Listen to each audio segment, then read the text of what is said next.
The day Jiho dies, it's not in some grand battle against a dragon, not while protecting a kingdom, not even during the academy entrance exam he's been dreaming about his whole life.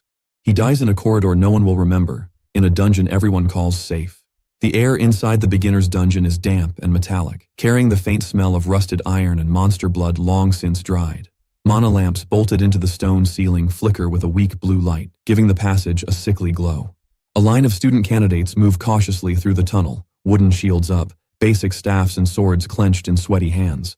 They're all wearing the same cheap academy-issued leather armor, but somehow Jiho still looks smaller than everyone else in it. He's at the very back, of course. "Don't fall behind, dead last," one of the boys ahead of him sneers without even turning around. His name is Kang Minwoo, scion of a minor noble house, already boasting a C-rank affinity before even enrolling. "Monster might trip over you and die of embarrassment," the others snicker. Jiho forces a smile he doesn't feel, eyes fixed on the ground. "Sorry," he murmurs automatically. "Sorry for being slow, sorry for being weak, sorry for existing here at all." The status orb at the dungeon entrance had exposed him like it always does. While others got their glowing talent readouts, fire affinity, swordsmanship aptitude, mana control potential, Jiho's panel had displayed the same humiliating word it always has. Unremarkable. Not low, not broken, just nothing. Average across the board. The kind of kid the academy accepts because they need tuition money and background filler for the prodigies to stand out against. He squeezes the hilt of his sword until his knuckles hurt. The leather is worn, edges cracking, secondhand from a pawn shop near the slums. The academy tour pamphlet crumpled in his inner pocket keeps poking his ribs every time he breathes. He'd spent so many nights reading that pamphlet under his blanket, tracing the engraved image of the towering academy spires and whispering, "I'll get there. Somehow." "Stay in formation," the supervising instructor calls from the front. His deep voice echoes through the tunnel. He's an older hunter with a half-healed scar across his jaw, wearing casual chainmail like it's a shirt. "This dungeon is F rank, but that doesn't mean it's harmless. Don't get cocky." Monsters screech in the distance. The walls give a low rumble, like something alive is breathing behind the stone. Jiho licks his dry lips. His heart pounds in his chest, not entirely from fear. This is it. Practical evaluation. Survive. Show basic combat competence. And he's in. Fail. And he goes back to the slums with nothing but a stack of debt and a mother who pretends not to be disappointed. His foot catches on a loose stone. He stumbles, nearly crashing into the girl ahead of him. "Watch it," she snaps, pulling away. Her staff glows faintly with mana. "You're going to get someone killed, idiot." "Sorry," he says again. The word is a reflex now. Easier than explaining that he barely slept last night, that his hands won't stop shaking because he knows this might be his only chance at changing everything. They turn a corner. The tunnel widens into a round chamber, mana lamps placed evenly around the perimeter, light pooling on the cracked floor. There's an old mechanism embedded in the center, a circle of metal plates with faint runic lines. The instructor raises a hand, and the group halts. "This is the trial hub," he says, gesturing at the mechanism. "The dungeon modifies its internal paths from here. Low-level goblins, a few traps, nothing your pretty little heads can't handle if you listen. Stay together, no heroics." Jiho moves to the side, trying to see past the taller candidates. The metal plates in the floor look dusty and unused, but as his gaze trails along the runic lines, he notices something. A hairline crack between two plates, just wide enough for a coin. Faint blue mana leaks through it like mist. That doesn't look right. He opens his mouth. "Instructor." A sharp voice cuts him off. "Let's just get this over with." Minwoo steps forward without waiting for permission, boots clanging against the metal. He slams his hand on the central plate. The mechanism hums to life, runes igniting with blue light. The floor vibrates. The instructor swears under his breath. "You arrogant! Everyone, off the plates! Move!" The students stumble back, some shrieking. Jiho attempts to retreat with them, but his foot slips on a loose pebble. He falls hard, his shoulder slamming into the metal. Pain flares hot and sharp. The crack in the plate beneath him splits wider with a shrill metallic groan. Blue light bursts through it. The dungeon roars. The world tips. The next moments are chaos compressed into seconds. The ground buckles violently. One of the mana lamps shatters, glass spraying like shrapnel. A glowing blue fissure tears across the ceiling, stone chunks raining down. Jiho hears someone scream his name. Maybe, or maybe it's just his own voice echoing in his skull. There's the thunder of collapsing rock, the flash of alarm in the instructor's eyes, the wild panic of students shoving in every direction. Then something massive slams into his back. The impact drives the air from his lungs. Sharp, crushing pain explodes in his chest and between his ribs. He tastes iron. The world spins, colors smearing together into a dizzy blur. He thinks distantly, I'm going to die. Like this, before the academy even starts? He feels cheated. Not because he wants glory, but because he hasn't even had the chance to be average on his own terms. He wanted boring lectures, late-night cram sessions, trudging to class half asleep. He would have taken all of it. Instead, there's a sound like a distant wave receding. His heartbeat slows. The light in the room stretches, elongating into thin strands before dimming. Everything dissolves into black. But he doesn't stay gone. Jiho inhales sharply. His eyes snap open. He's lying on the floor, but the pain is wrong. It's there, and not there. Like the ghost of an ache his body can't quite remember. He pushes himself up onto shaky elbows.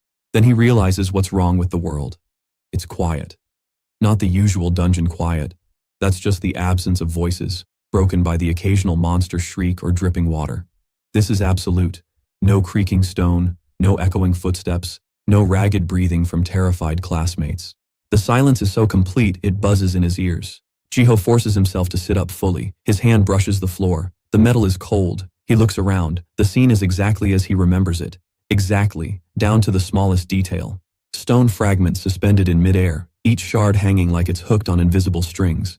A mana lamp halfway through falling, glass shards scattering, but frozen mid-flight.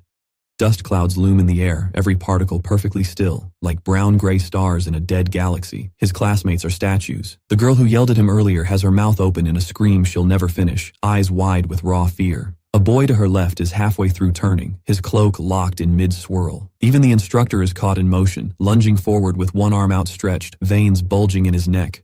Jiho's gaze jerks to the source of the impact that killed him. A slab of stone and mana-infused metal the size of a small cart is hovering centimeters above the floor, tilted at an angle. Underneath it, there's a faint impression in the dust shaped like his body, arms outstretched, face turned away. Whoa, what? His voice sounds small in the dead air. It doesn't echo, it just drops. He staggers to his feet, his legs tremble, threatening to fold again. This has to be a dream. Or that weird in-between state people talk about before they pass on. Maybe this is what death feels like. A final hallucination, the brain frantically stitching together something comprehensible as it fades. He squeezes his arm hard. Pain blossoms under his fingers. Too real. He takes one unsteady step forward, then another. No one moves. No one blinks. The dust doesn't stir. Above, a drop of water has fallen from some unseen crack in the ceiling. It's suspended halfway through its descent. A perfect teardrop of crystal light inches from the ground. Jiho stares at it, heart pounding again. Slowly he reaches out and pokes it. His finger goes through. The drop breaks apart, scattering into smaller beads. But instead of falling, the broken droplets simply hang there, reshaped but still frozen. Jiho yanks his hand back as if burned. Okay, this isn't funny, he mutters, more to himself than anything else. His voice shakes. Is this some kind of hidden exam? An illusion spell? Did I awaken a weird type of magic? There's no answer. His breathing grows shallow. If this is real, then he died. He definitely died. He remembers the crushing weight, the snapping pain, the taste of blood flooding his mouth. People don't just stand up from that, unless a soft chime rings in the air. It's gentle at first, like a glass being flicked by a fingernail. Then it layers, echoing over itself into a clear, crystalline tone that ripples through the still dungeon like a silent shockwave. A translucent, blue-tinted window materializes in front of him. Jiho flinches, hands instinctively flying up in front of his face. The window hangs there patiently, faintly luminous. Strange symbols ripple across it before rearranging into clean, readable text. Initializing. User, Jiho. Status, deceased. Special condition triggered. His mouth goes dry. Words drip down the panel like rain, rearranging into a new message. Welcome to the Fate system. His brain blanks. Fate? System? Holographic interfaces aren't unheard of. High-ranking hunters sometimes have contracted artifacts or ancient tomes that project status screens or tactical maps, but those are visible to everyone around them. This screen is personal. It's anchored to his gaze, floating wherever he looks. More text loads, line by line. Unique authority. Granted, temporal stasis upon death.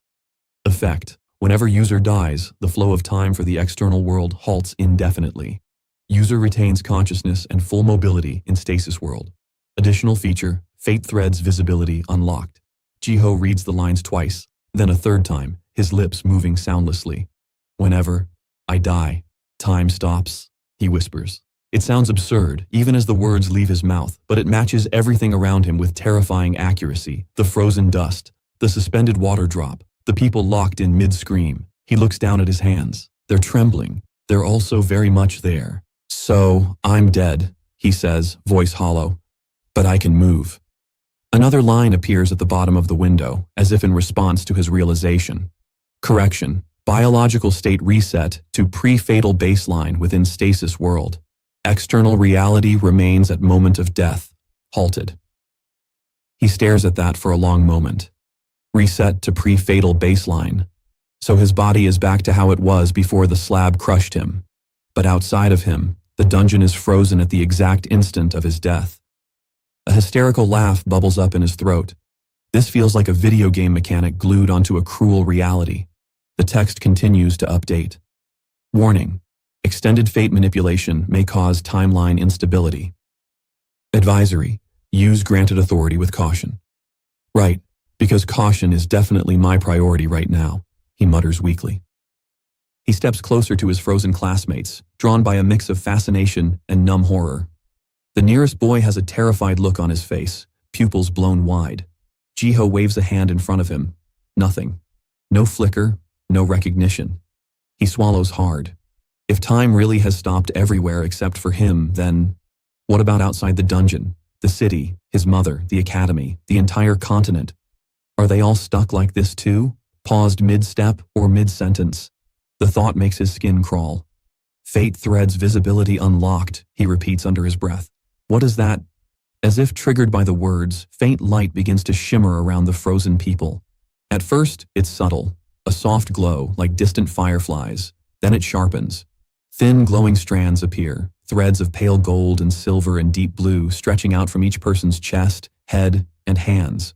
Some are taut and bright, others thin and frayed at the edges. They extend outward through the stone walls, up toward the ceiling, down into the floor, reaching out beyond the dungeon in directions his mind can't quite follow. They're everywhere. Jiho inhales sharply, instinctively taking a step back. The instructor is wrapped in a dense network of threads, thick cords that pulse slowly like a second heartbeat. The noble boy Minwoo's threads are bright but brittle, crisscrossing with others like tangled wires. Even the suspended water droplets have faint, translucent strands linking them to larger, more substantial lines, causes and effects branching endlessly. Fate, Jiho whispers. These are everyone's future? The fate system window chimed again. Explanation. Fate threads represent probable decision paths and outcomes of entities within the timeline. User may interact with fate threads during stasis. Limitation. User cannot create new threads, only nudge existing probabilities. Nudge existing probabilities. He stares at a thin, pale thread extending from the terrified girl's arm toward a darker, jagged line near the cracked floor. The sight makes his stomach twist. Intuitively, he feels like that jagged line means injury. Or worse. His hand moves almost on its own. Don't, he tells himself. You don't know what you're doing. But curiosity and desperation tug stronger. He reaches out and touches the pale thread with one fingertip. The world jumps. For a split second, the frozen dungeon vanishes, replaced by an image, no, a sensation, of the girl slipping on rubble when time resumes, falling toward an exposed spike of metal. Pain. Blood. A scream cut short. Jiho yanks his hand away, heart hammering. Another image flickers, like a second option overlapping the first. This time, she stumbles, but someone grabs her wrist. Him, he realizes with a jolt, and pulls her back. She falls into his chest instead of onto the spike. Lives continue. The thread glows a little brighter. The fate system updates quietly. Micromanipulation registered. Probability shift. Fatal injury. Near miss. His knees feel weak. He just changed her future. Or rather, he changed the odds. A shiver crawls down his spine. The implications are dizzying. He looks around at the infinite web of threads, each representing countless choices and consequences.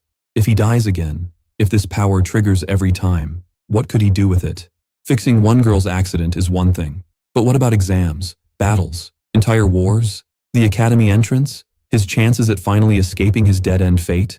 His pulse quickens, not entirely from fear now. He shakes his head vigorously, as if to scatter those thoughts. This is insane, he mutters. I've lost it. I banged my head and I'm hallucinating a cheat system. The dungeon remains silent, indifferent. He walks slowly around the room, testing the limits of this frozen world. He pushes at a suspended rock. It moves under his hand, rotating slowly, but once he lets go, it hangs exactly where he leaves it. He grabs one of the mana lamps, lifting it. The flickering blue flame inside is a sculpture. Everything obeys his touch, but nothing follows through on its own. No inertia, no momentum. This place is like a paused frame he can scribble on.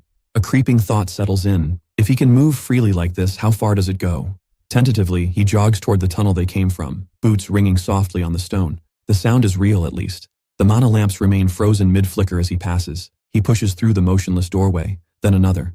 In the corridor beyond, a goblin is suspended mid-leap, jagged teeth bared, rusted dagger outstretched. Its eyes are locked on a candidate who hasn't yet realized death is inches away.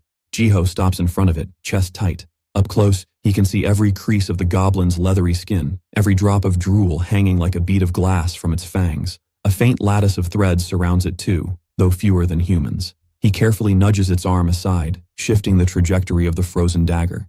It stays where he puts it. So I can move things, people, their futures, he murmurs. But what about me?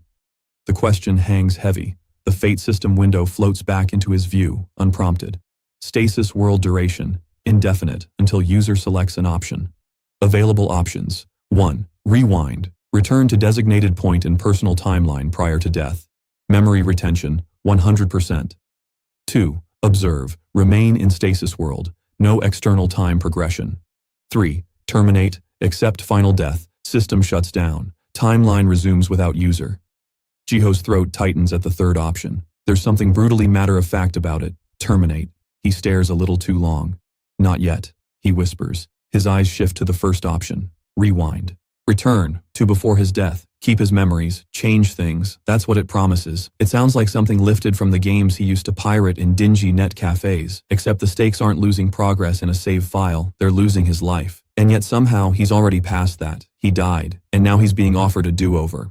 The thought sends a weird thrill through him, tangled with guilt and dread. If he goes back, is this place erased? Do these threads snap into new shapes? Does the world forget this timeline existed? There's no way to know without choosing. His mind flashes with images. His mother hunched over their tiny stove, hands chapped from washing laundry all day.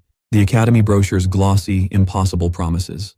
The disgust on Minwoo's face when the status orb declared him unremarkable. If he can rewind, if he can nudge fate itself, maybe being unremarkable is no longer his story. His fingers curl into fists. Fate system, he says, voice steadier than he feels. If I rewind, how far back do I go? New text appears. Default rewind point. 5 minutes prior to fatal event. Rewind anchor may adjust with repeated usage. Note, changes applied to fate threads during stasis may influence altered timeline. 5 minutes. Not a full reset of his life. Just a checkpoint before this disaster. He pictures it. Standing in the tunnel a few minutes ago, watching Minwoo stomp toward the mechanism, seeing the crack in the plate and not being able to do anything. Only this time, he could. He could warn the instructor, stop the activation, or at least shove people out of the way. And if they don't listen? He glances back toward the chamber, toward the tangled glow of fate threads. Then he'll make them listen. He's shaking again, but this time there's something fierce coiling in his chest beneath the fear. Not power, not yet, but potential. The kind of potential he's never been allowed to even imagine. Okay, he says, exhaling slowly. Okay, let's test it. He takes one last look at the frozen dungeon. At the girl whose thread he nudged away from death, at the instructor lunging forward, at his own faint outline in the dust beneath that hovering slab. Please don't let this be some cruel joke, he whispers. The rewind option pulses gently. He reaches out. His fingertip touches the glowing word. The world shatters. The frozen dust, the hanging rocks, the web of radiant threads, all of it fractures like glass under pressure, breaking into countless shards of blue light. A roaring rush fills his ears, like the sound of an ocean collapsing into a single point. Jiho feels himself pulled backward. Not his body, something deeper. Memories unwind in reverse, images flickering past at impossible speed. The goblin frozen mid-leap, the suspended water drop, Minwoo's sneer, the crack in the plate, the way the dungeon entrance smelled when he first stepped inside. For a terrifying moment, he's nowhere, no body, no breath, just a weightless awareness being dragged through a tunnel of blinding light. Then, he gasps. Sound slams back into the world. Distant monster screeches, the low hum of mana lamps, the shuffle of boots on stone, the murmur of nervous voices. He's standing. His heart is racing, pounding against his ribs. The tunnel stretches out in front of him, unchanged. The mana lamps are intact, their blue flames flickering in real time. No dust floating mid-air, no frozen droplets. Ahead, the group is moving in formation, just rounding a bend. Don't fall behind, dead last. Minwoo's familiar grating voice calls from up ahead. Monster might trip over you and die of embarrassment. The others snicker on cue. Jiho stares, stunned. His hand flies to his chest. He doesn't feel the ghost of crushing pain anymore. His clothes are unbloodied. His sword is strapped at his side, still worn and cheap under his fingers. This is 5 minutes before. He's sure of it. The words, the intonation, the exact rhythm of their steps. The déjà vu is so thick he could choke on it. He looks at his trembling hands. I rewound, he whispers. Memory hits him like a wave. The fate system, the frozen world, the threads. It's all there, sharp and clear, overlaying the present like ghost images. The world is moving again, but he is not the same Jiho who died in that chamber. Slowly, he raises his head and stares down the tunnel toward where he knows the trial hub waits, where a cracked plate sits ready to tear open under the weight of arrogant footsteps. His fear doesn't vanish. It's still there, gnawing at the edges of his mind. But beneath it, for the first time in his life, something else burns brighter. He has died once. And now, with time itself folding at the moment of his death, Jiho realizes he's been given the kind of power only gods and monsters are supposed to have. The power to abuse fate. His lips press into a thin line. This time, when they reach the chamber, he won't just apologize and shrink into the background. This time he'll move first. Jiho doesn't sleep that night. He lies on the narrow mattress in the dormitory the academy has rented for out-of-town candidates, staring at the cracked ceiling while moonlight spills in thin lines through the blinds. Around him, the other boys snore, roll over, mutter in their dreams. The air smells faintly of sweat and cheap detergent. Somewhere down the hall, someone coughs, then falls silent again.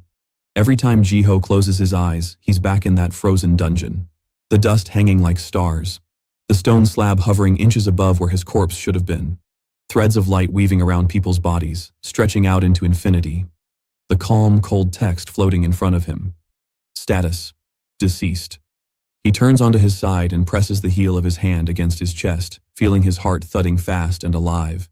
He died, and then he didn't. He got up in a world where everything else was stuck, where time itself refused to move until he decided what happened next. He saw futures, nudged them, rewound.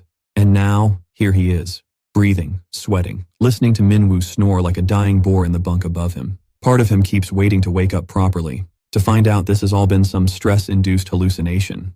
That he's still at home, that the dungeon trip never happened, but the weak sheen of mana clinging to his fingertips whenever he remembers that blue window. That's too real. A soft chime tickles the edge of his hearing. Jiho lifts his hand slightly. There it is. The faintest shimmer in the air, like heat over stone. If he focuses, really focuses, the shimmer sharpens into a transparent panel hovering above his palm. Fate system, active. Authority, temporal stasis upon death. Rewind anchor, configured. Warning, unauthorized experimentation may cause instability. He lets out a breath he didn't realize he'd been holding. Not a dream. Not a one-time miracle. It's still here. His gaze drifts to the small window across the room. On the sill, someone left a mana lamp burning low. The flame's blue glow flickers, reflecting in his eyes. He whispers into the darkness. What does it mean to have a power like this, when you're someone like me? He's always known how the world works. There are those born with shiny statuses, and those who get stepped on, so the shiny ones don't scuff their boots. In a city where dungeons open unpredictably, and monsters spill out into the streets if not contained, ability is everything. Hunters, nobles, high-ranked mages, they're the ones who get to stand on city walls and be called heroes. The rest scrub their blood out of uniforms and make sure the heroes have dinner ready when they get home. An unremarkable like Jiho was never going to be more than background noise. But now, he lifts his hand again, the faint glow of the system reflecting in his eyes. Death itself rewinds for him. Time stops when his heart does. His mind turns the idea over and over, the way he used to flip coins through his fingers as a kid, hoping for luck that never came. Each rotation reveals a new face, terror, awe, greed. He could walk away, pretend it never happened, live his life as if fate hadn't just handed him a knife sharp enough to carve the world. But then the memory of the cracked plate in the dungeon flashes through his mind, the way nobody listened, the way his body broke. If he hadn't had this power, he'd be a crushed smear under a slab of metal right now. The Academy would pack up their things, write "regrettable accident" on a report, and move on. No second chances. No future. His fingers curl into the thin blanket. "Second chances," he murmurs. "As many as I want. As long as I'm willing to die for them." The thought should horrify him. Instead, a strange, almost hysterical laugh bubbles in his throat. Ever since he can remember, death has been something to fear, to avoid at all costs. The slums taught that lesson early. One wrong alley, one rotten job in a monster-infested factory, and you were done. No one came back from crushed lungs or demon fever. But for him, death is no longer an end. It's a door only he can open. His heart kicks up again, pumping adrenaline through his veins. "What happens," he whispers, "if I open it on purpose?" The thought hangs in the air like the dust in that dungeon, shimmering with possibility. He doesn't decide that night, but the seed is planted. By morning, it's already sprouting.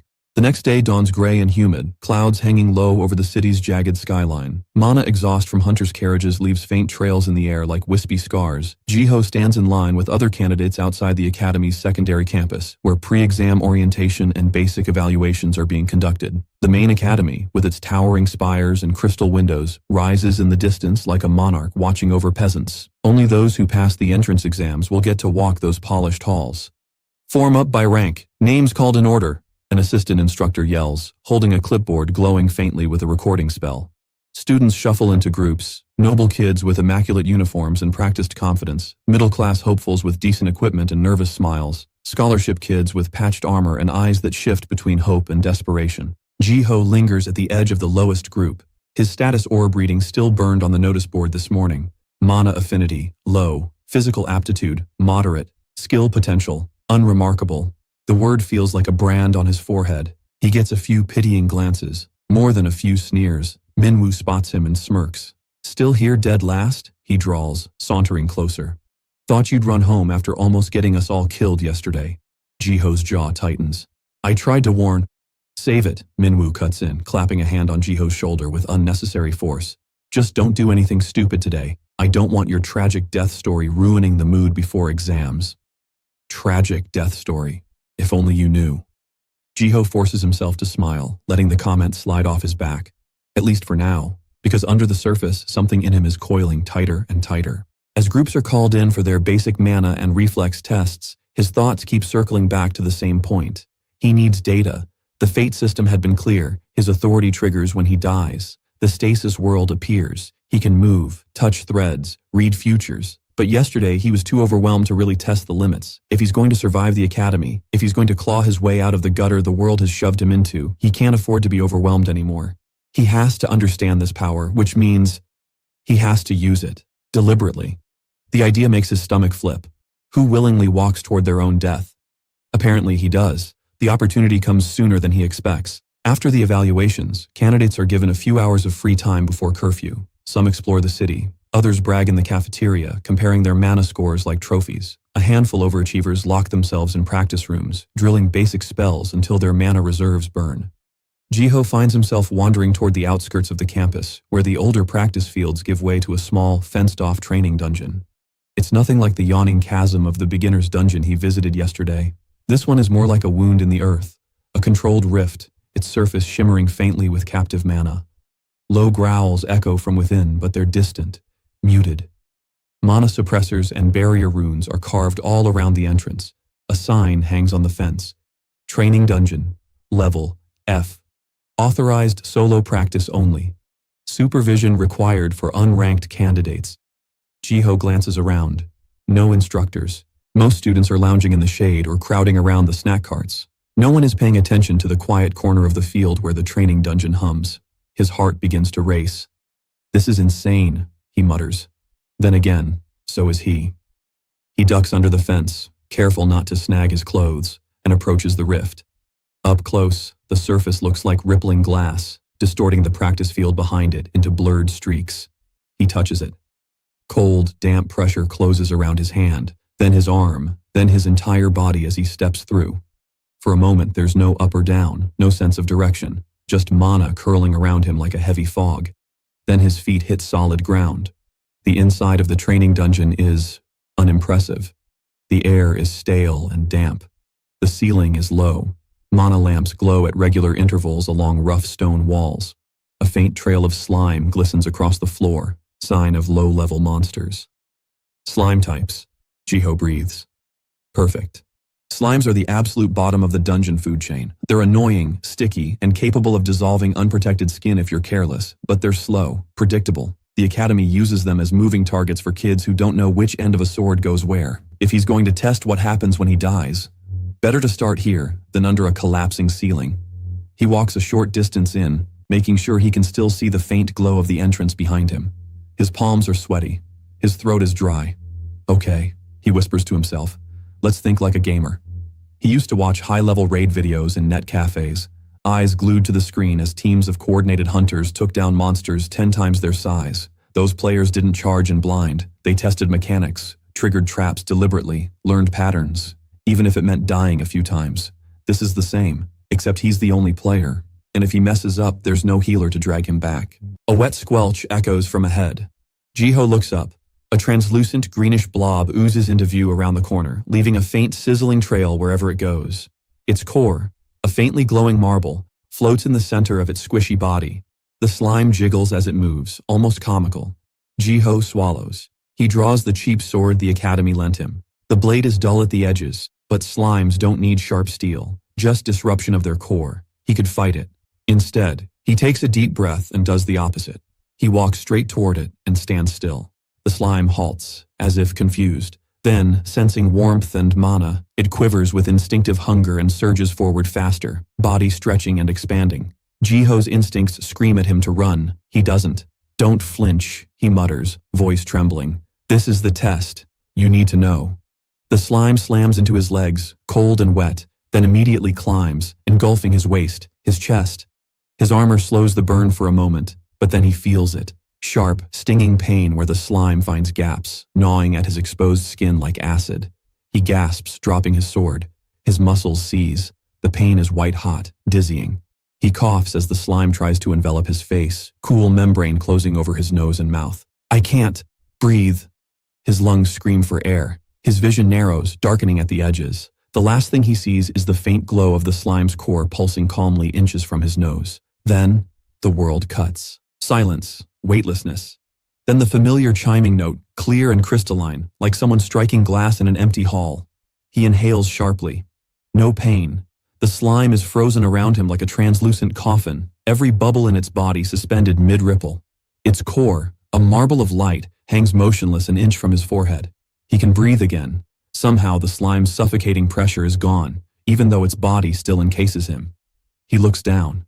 His clothes are intact. His skin is unburned. He laughs, a choked, incredulous sound. I really died again, he says to the still air. On purpose this time. The fate system window blooms into existence in front of him, more elaborate than before. Status: deceased. Minor. Cause of death: asphyxiation, acid damage, F-bomb slime. Temporal stasis: active. Current rewind. Anchor: 3 minutes prior to fatal event. New lines scroll into view. Stasis experience, Blub 1. Fate, insight, 1-1. Authority expansion, additional fate, threads unlocked in local area. The last line blinks softly, then the dungeon around him changes, not physically, but in his perception. Threads of light burst into view, more numerous than in the beginner's dungeon. They're thinner here, less dense, perhaps because there are fewer people, but they weave around the slime, around the walls, around the very mana lamps. He can see multiple strands radiating from the slime's core, potential attack patterns, movement paths, even the probability of it splitting into smaller slimes if certain conditions are met. His eyes widen. It's not just people, he breathes. Even monsters, environments, probabilities for everything. He raises a hand experimentally and brushes one of the threads leading from the slime's core toward a path that ends in a larger branch. A flash of images hits him. The slime, upon release, jumping toward him again. And another branch where it instead retreats, merging with a larger swarm deeper in the dungeon. He pulls his hand back, heart racing. The threads vibrate, then settle. Micro-manipulation registered. Slight adjustment. Slime aggression decreased by 8%. The percentage makes him huff a tiny disbelieving laugh. Did I just debuff a slime's personality? Despite the absurdity, excitement flickers in his chest. He feels less like a condemned man and more like someone testing a new interface. He concentrates again, focusing beyond the immediate monster. More threads come into view, stretching further this time. Beyond the dungeon walls, up toward the academy grounds. He sees faint strands linked to mana lamps in practice rooms, to small locked chests containing training weapons, to stacks of test papers sitting on a desk in an office he's never seen. The view is hazy, incomplete, but it's there. Probabilities tied to objects, events, decisions. His breath catches. Those papers. Are they part of the upcoming written exams? If he can reach those threads, range limitation in effect. Authority level insufficient for long-distance direct manipulation. Suggestion, increase stasis experience through additional deaths to expand reach. The advice is delivered so calmly it almost sounds kind. Increase experience through additional deaths. He should be horrified that he's even considering this. Instead, his mind starts calculating. If one death unlocked this much, what about 5? 10? Each time he dies, the system deepens. The web sharpens. His access grows. He looks down at the slime, encasing him like a gelatinous statue. If I'm careful, he murmurs. If I choose low-risk ways to die, I can push this farther. His own words make him go still. Low-risk ways to die.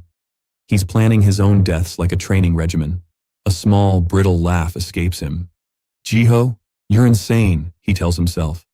But another voice inside him, the one that spent years being ignored, underestimated, stepped over, whispers back, or you're finally taking control. He closes his eyes for a moment, centering his breathing. Then he opens them and looks back at the system window. Rewind pulses quietly. Again, he says. He touches it. Light fractures, rushing backward. When he opens his eyes, he's 3 minutes in the past, standing in front of the training dungeon entrance again. His heart is pounding, but he's whole. The memory of the slime's burning embrace is sharp, but it no longer shackles him. He clenches and unclenches his fists. Death, too. He remembers it perfectly. This time, he doesn't hesitate as long. He slips back into the dungeon, letting the mana wash over him. The same slime appears. He sidesteps it easily now, the path of its movement already mapped in his mind. I could kill you, he says softly, raising his sword. He doesn't. Not yet. Instead, he looks around for other hazards. Low-level dungeons like this are riddled with annoyances. Loose stones, low-hanging rocks, unstable stalactites. Normally, these are minor obstacles at worst. Trip, scrape your knee, curse, move on. But in Jiho's new worldview, there's something else entirely. They're opportunities. He spends the next hour and an absurd number of rewinds, murdering himself in the most ridiculous ways imaginable. He trips deliberately over a loose rock, smashing his head into the wall. Status, deceased, minor. Cause of death, blunt force trauma, environmental. Fate, insight, +1. He stands underneath a precarious stalactite and throws a rock at its base until it breaks free and crushes him flat. Status, deceased, moderate. Cause of death, crushing impact, environmental. Fate, insight, +1. He miscasts a basic fire spell from an old primer some instructor left lying around, letting the mana rebound in his face until his lungs sear. Status, deceased, minor. Cause of death, internal mana burn, user error. Fate, insight, +1. The dark comedy of it would be disturbing to anyone watching. Jiho dies, slipping on slime and breaking his neck. He dies from a mana lamp exploding when he pushes it too hard. He dies choking on a ration bar he eats too fast just to see if suffocation via stupid causes counts differently for the system. It does. He gets a notification about biological disruptions and a small boost to understanding bodily failure points. He's not sure if he should be proud or concerned. Every time he appears in stasis. Every time the world freezes. And every time when he hits rewind, he wakes up a few minutes earlier, a little more informed, a little less afraid. The first few deaths leave him shaking, palms clammy, breath ragged. His body remembers pain even when the system erases the injuries. Phantom aches linger, ghost burns prickling at his skin. Fear whispers that one of these times the rewind might fail, that he might press the option and get nothing but darkness. But as the count climbs, something shifts. Terror gives way to grim determination, then slowly to something uglier, curiosity. He starts watching the system like a status screen. Stasis experience, 7. Fate, insight, 7. Authority level, 1, 2. Range, local environment, plus adjacent structures. Information. With each death, more of the world's hidden workings peel back for him. Threads he couldn't touch before now glow faintly within reach.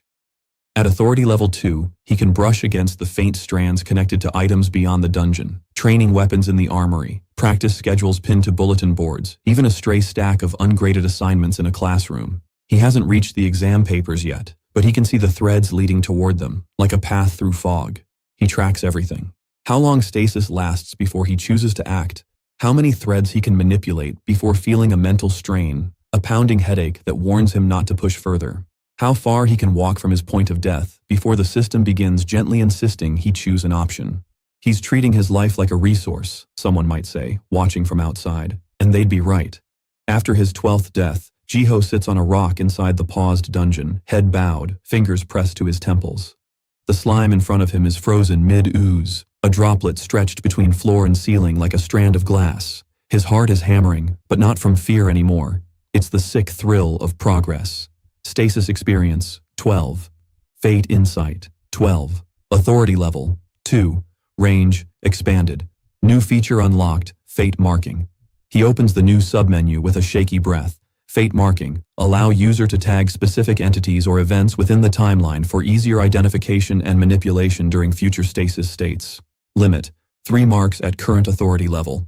So I can bookmark things, he murmurs. People, objects. His mind immediately jumps to the exam. Entrance exams in this academy aren't just an ordinary test. They're a brutal sorting mechanism. Those who pass with high scores are courted by noble families, professors, even guilds. Those who scrape by are given the bare minimum and told to be grateful. Those who fail, he doesn't want to think about those. He closes his eyes, imagining the threads he saw briefly earlier, leading to stacks of papers, to locked doors, to sealed vaults where the academy keeps its more precious training artifacts. If he can mark the exam room, the chief examiner, maybe even the mechanism that randomizes test questions, he could walk into that hall already knowing which paper will land in front of him, which practical test will be assigned to his group, which monsters will appear in which dungeon simulation. He feels his pulse in his fingertips. He can game it. He can game fate itself. He laughs softly, bitterly.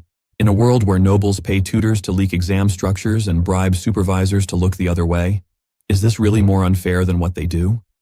He thinks of Minwoo's casual arrogance, of the way the aristocratic candidates treat this whole process like a formality. Their families have influence, connections, spellbooks that cost more than Jiho's entire neighborhood. If Jiho walks in with nothing but his unremarkable status, he loses. If he walks in with this system, the ability to stop time with his own death, to walk through the frozen academy and rearrange futures like furniture, then maybe, for once, the deck isn't stacked entirely against him. The thought is intoxicating. But there's a thin line between justice and obsession, and he's already dancing on it. He draws in a shaky breath and pulls up a new panel. Ahead, upcoming events, next 7 days. Entrance exam written component, scheduled. Practical combat evaluation, scheduled. Dungeon simulation, scheduled. Under each, faint threads shimmer, connecting to people, rooms, objects. His access isn't clean, yet. The range is still limited. But his repeated deaths have given him a blurry outline. He reaches toward one of the threads linked to the written exam. The world around him, frozen slime, stagnant air, fades to the edges of his awareness as a new image overlays his vision. A hall filled with long desks. Candidates hunched over papers, supervisors pacing. On a raised platform at the front, a stern-looking woman with iron gray hair sits at a desk, quill moving across a sheet of parchment. The chief examiner. The thread pulses faintly where it connects to her hand.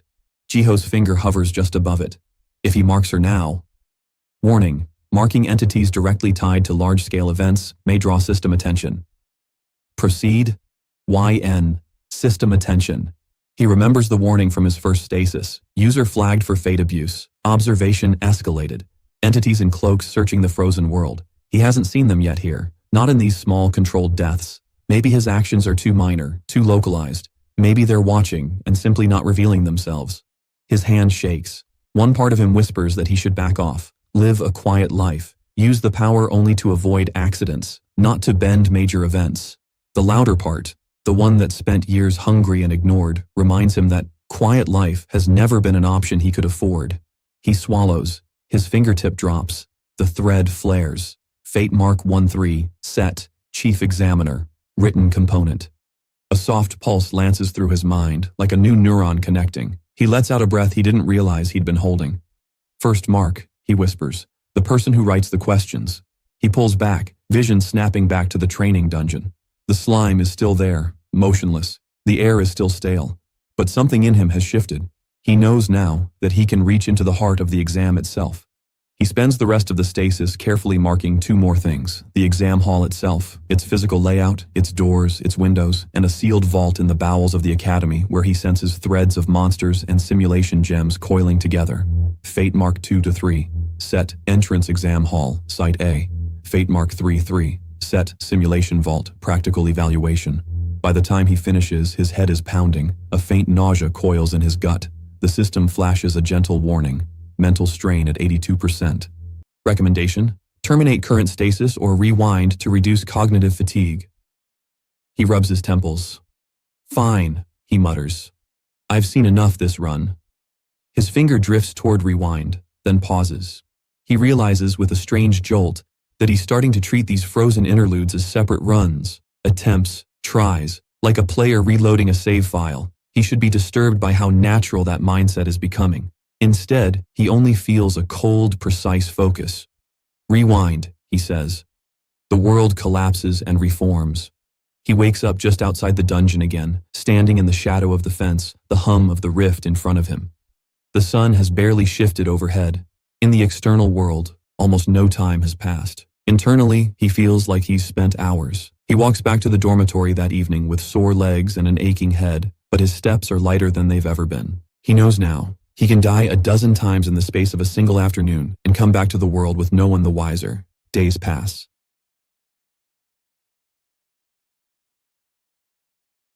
Jiho falls into a routine that would horrify anyone who understood it. In the mornings, he attends orientation lectures, listening with half an ear as instructors explain academy rules, mana safety, exam formats. He takes notes mechanically, eyes occasionally losing focus as he pulls up faint system overlays no one else can see. During breaks, he sneaks off to quiet corners, empty stairwells, forgotten storage rooms, the roof of a disused tower. He finds low-risk ways to die that leave no marks when he rewinds, misstepping on stairs, overloading a practice mana circuit until it backfires, provoking minor monsters in supervised areas, even letting himself fall asleep in awkward positions until circulation cuts off and triggers a minor death from system overload. He learns a lot about how fragile the human body actually is. He learns even more about how forgiving the system can be, as long as it's his body on the line. Each time, stasis greets him with cold, serene clarity. Each time, the web of threads grows larger, more detailed. He starts mapping cause and effect chains like a strategist. If he nudges a thread here, makes a supervisor slightly more tired before an exam, they're more likely to miss small irregularities on a student's paper. If he adjusts this probability, delays a shipment of mana-infused ink by a few hours, the academy has to swap to backup exam papers they prepared earlier in the year. He doesn't need to know the exact questions yet. He just needs to tighten the funnel of possibilities until the remaining options are few enough to memorize when he finally gets access. His mental notebook fills with imagined flowcharts. If A, then B. If B, then adjust C. He catches himself mumbling sometimes, tracing invisible diagrams in the air with his fingers, while other candidates chatter about which instructor is the scariest. At night, lying in his bunk, he replays each run in his head. Where he died, what he saw, which threads felt more elastic, easier to nudge, which ones snapped back stubbornly no matter how he pushed. He catalogs patterns like a gamer min-maxing a build. Terror, of death, of pain, of cosmic consequences, shrinks a little more each day. Ruthless curiosity takes its place. There are moments, brief and sharp, when he catches his reflection in a window and doesn't quite recognize the look in his own eyes. There's a cold gleam there, something calculating. "That's not you," a small voice whispers. The rest of him replies, "It is now." On the third day, he finally dares to do what he's been inching toward since setting those fate marks. He waits until deep night, when the academy campus is mostly dark. Patrol lamps bob along main paths where security mages walk their routes, but the administrative building's upper floors are quiet. He chooses a stairwell that leads nowhere important, a side tower attached to the records wing. The light is dim. The stone is old. He walks up to the landing, looks down at the long drop to the floor below, and sighs. "Congratulations, Jiho," he mutters. "You're about to become your own assassination target." He climbs the railing, boots scraping lightly against cold iron. He balances there for a moment, arms spread slightly for balance, heart pounding. The drop isn't high enough to kill a normal person instantly, but the way the steps are shaped, a bad fall could snap a neck easily. He takes one deep breath. In for data, out for regret. Then he steps off. The world rushes up. There's a sharp crack as his head hits the stone. Darkness flares, edged in white pain. Stasis blossoms. Silence. Frozen dust in the stairwell air. A small spider hanging from a single thread partway down from the ceiling, unmoving. Jiho groans as phantom pain ricochets through his skull. He rubs the back of his head, fingers finding no bruise. Still hate that part, he mutters. The system is quick this time. Status, deceased, moderate. Cause of death, cervical spine trauma. Fall, stasis experience. +1, 20. Fate, insight, +1, 20. Authority level, 3. Range, campus-wide, limited, campus-wide. His heart jumps. A flood of threads surges into his awareness, so many that for a dizzying moment, it feels like he's drowning in light. Connections crisscross above and below him, reaching into dormitories, practice fields, offices. He narrows his focus, mentally filtering. Chief Examiner. The fate mark pulses like a beacon in his mind. He follows it. The stairwell dissolves, or maybe it's just overlaid by a new scene. A small, well-lit office. Walls lined with shelves stuffed with scrolls and crystal spheres. A large desk piled high with papers, quills, and a few mana-infused seals. At the desk sits the iron-haired woman he glimpsed before, spectacles perched on her nose as she reviews a parchment. Her threads are dense, complex. They radiate outward in tight, controlled lines, reflecting a lifetime of disciplined choices. Jiho feels like a thief peeking through a keyhole. He has no intention of harming her. He just needs to see. He inches closer, the frozen scene accommodating his presence without resistance. He peers over her shoulder. The parchment she's focused on is not the exam paper itself, but a list. Possible question pools. He breathes. Categories, topics, difficulty ratings. Each line linked to another stack of documents via faint threads. He moves his attention to those. The vision zooms, his awareness tugged along fate strands like a spider climbing its own web. He sees sealed scrolls in a locked drawer. He sees a mana-warded cabinet in the exam hall, filled with envelopes. He sees a crystal device humming quietly, tasked with selecting which set of questions will be distributed to which hall at the last moment to prevent cheating. His mind races. He doesn't have the range or subtlety yet to force the device to choose a specific set. Not without drawing attention, but he can start narrowing distributions, slightly increase the probability that one specific question set goes to the hall he'll be assigned, slightly decrease the chances of others, micro-manipulations, small nudges. He reaches out to threads connected to the crystal device, fingers trembling. Each touch sends a faint ripple through the probabilistic lattice. A 3% decrease here, a 5% increase there. It feels like adjusting sliders in a menu, except the stakes are enormous. He works carefully, stopping whenever his head throbs too hard. When he looks back at the chief examiner, he sees that one stack of scrolls on her desk glows just a little brighter than the others. Not fixed, not guaranteed, but favored. He memorizes the markings on their seals. Then he pulls away. Rewind pulses in the corner of his vision, but he doesn't touch it yet. There's one more fate mark to visit. Simulation vault. The scene shifts again. Now he's in a cold, windowless chamber deep underground. The walls are carved stone, lined with slots that hold crystal spheres. Each sphere glows faintly with captured mana and the echo of a monster's presence. Wolves, goblins, slimes, elemental constructs. These are the pre-configured dungeon scenarios the Academy will plug into their exam illusions. Safe-ish, contained, but still dangerous. Threads connect each orb to potential exam setups. Some lead to simple, kill-all monsters scenarios. Others branch into rescue missions, puzzle-oriented challenges, team coordination tests. Jiho floats among them in stasis like a ghost, eyes tracking paths. If he knows which scenarios are more likely to appear, he can rehearse them, in stasis, in rewinds, in simulations he builds for himself. He reaches out, nudging probabilities again. A goblin swarm scenario drops by 2%. A mixed environment puzzle rises by 4%. A solo survival challenge featuring a special boss creeps up from 10% to 18%. He picks the ones that he thinks he has the best chance of mastering with enough practice. Not the easiest, those are obvious, and he doesn't want to stand out in a suspicious way, but the ones that reward preparation. His head pounds more insistently now. Mental strain, 93%. Warning, further manipulation may result in system backlash. Recommendation, rewind or terminate. He grips his temples, teeth gritted. Fine, he says through clenched teeth. Fine, I get it. He takes one last mental snapshot of the threads he's adjusted, locking the chosen scroll markings and orb glows into his memory. Then he lets go. Rewind. The stairwell rushes back into focus. He's falling again, but this time his body never hits the floor. He stumbles on the last step instead, grabbing the railing and swearing under his breath as if he'd merely tripped like an ordinary clumsy student. No one sees. No one ever sees. He returns to his dorm that night exhausted, his limbs heavy, his head buzzing. Minwoo is bragging loudly to anyone who will listen about his mana score, about the rare sword his uncle loaned him for the practical exam, about how his family priest has already blessed his success. Jiho walks past him without a word. He collapses onto his bunk, staring at the wooden slats above his face. His heart feels strange, not in a physical way but in a deeper, heavier sense. He knows what he's doing is dangerous, reckless, possibly sacrilegious, depending on how you define meddling with fate. He also knows he's not going to stop. Because for the first time, when he imagines stepping into the exam hall, into that grand, high-ceilinged room where thousands of hopefuls will sit, hearts pounding, futures on the line, he doesn't feel like a bug crawling under noble boots. He feels like someone carrying a loaded invisible weapon. As he drifts toward sleep, system panels flicker faintly in his mind. Stasis experience, 25. Fate insight, 25. Authority level, 3. Range, campus-wide, limited. Fate, marks, 3-3, active.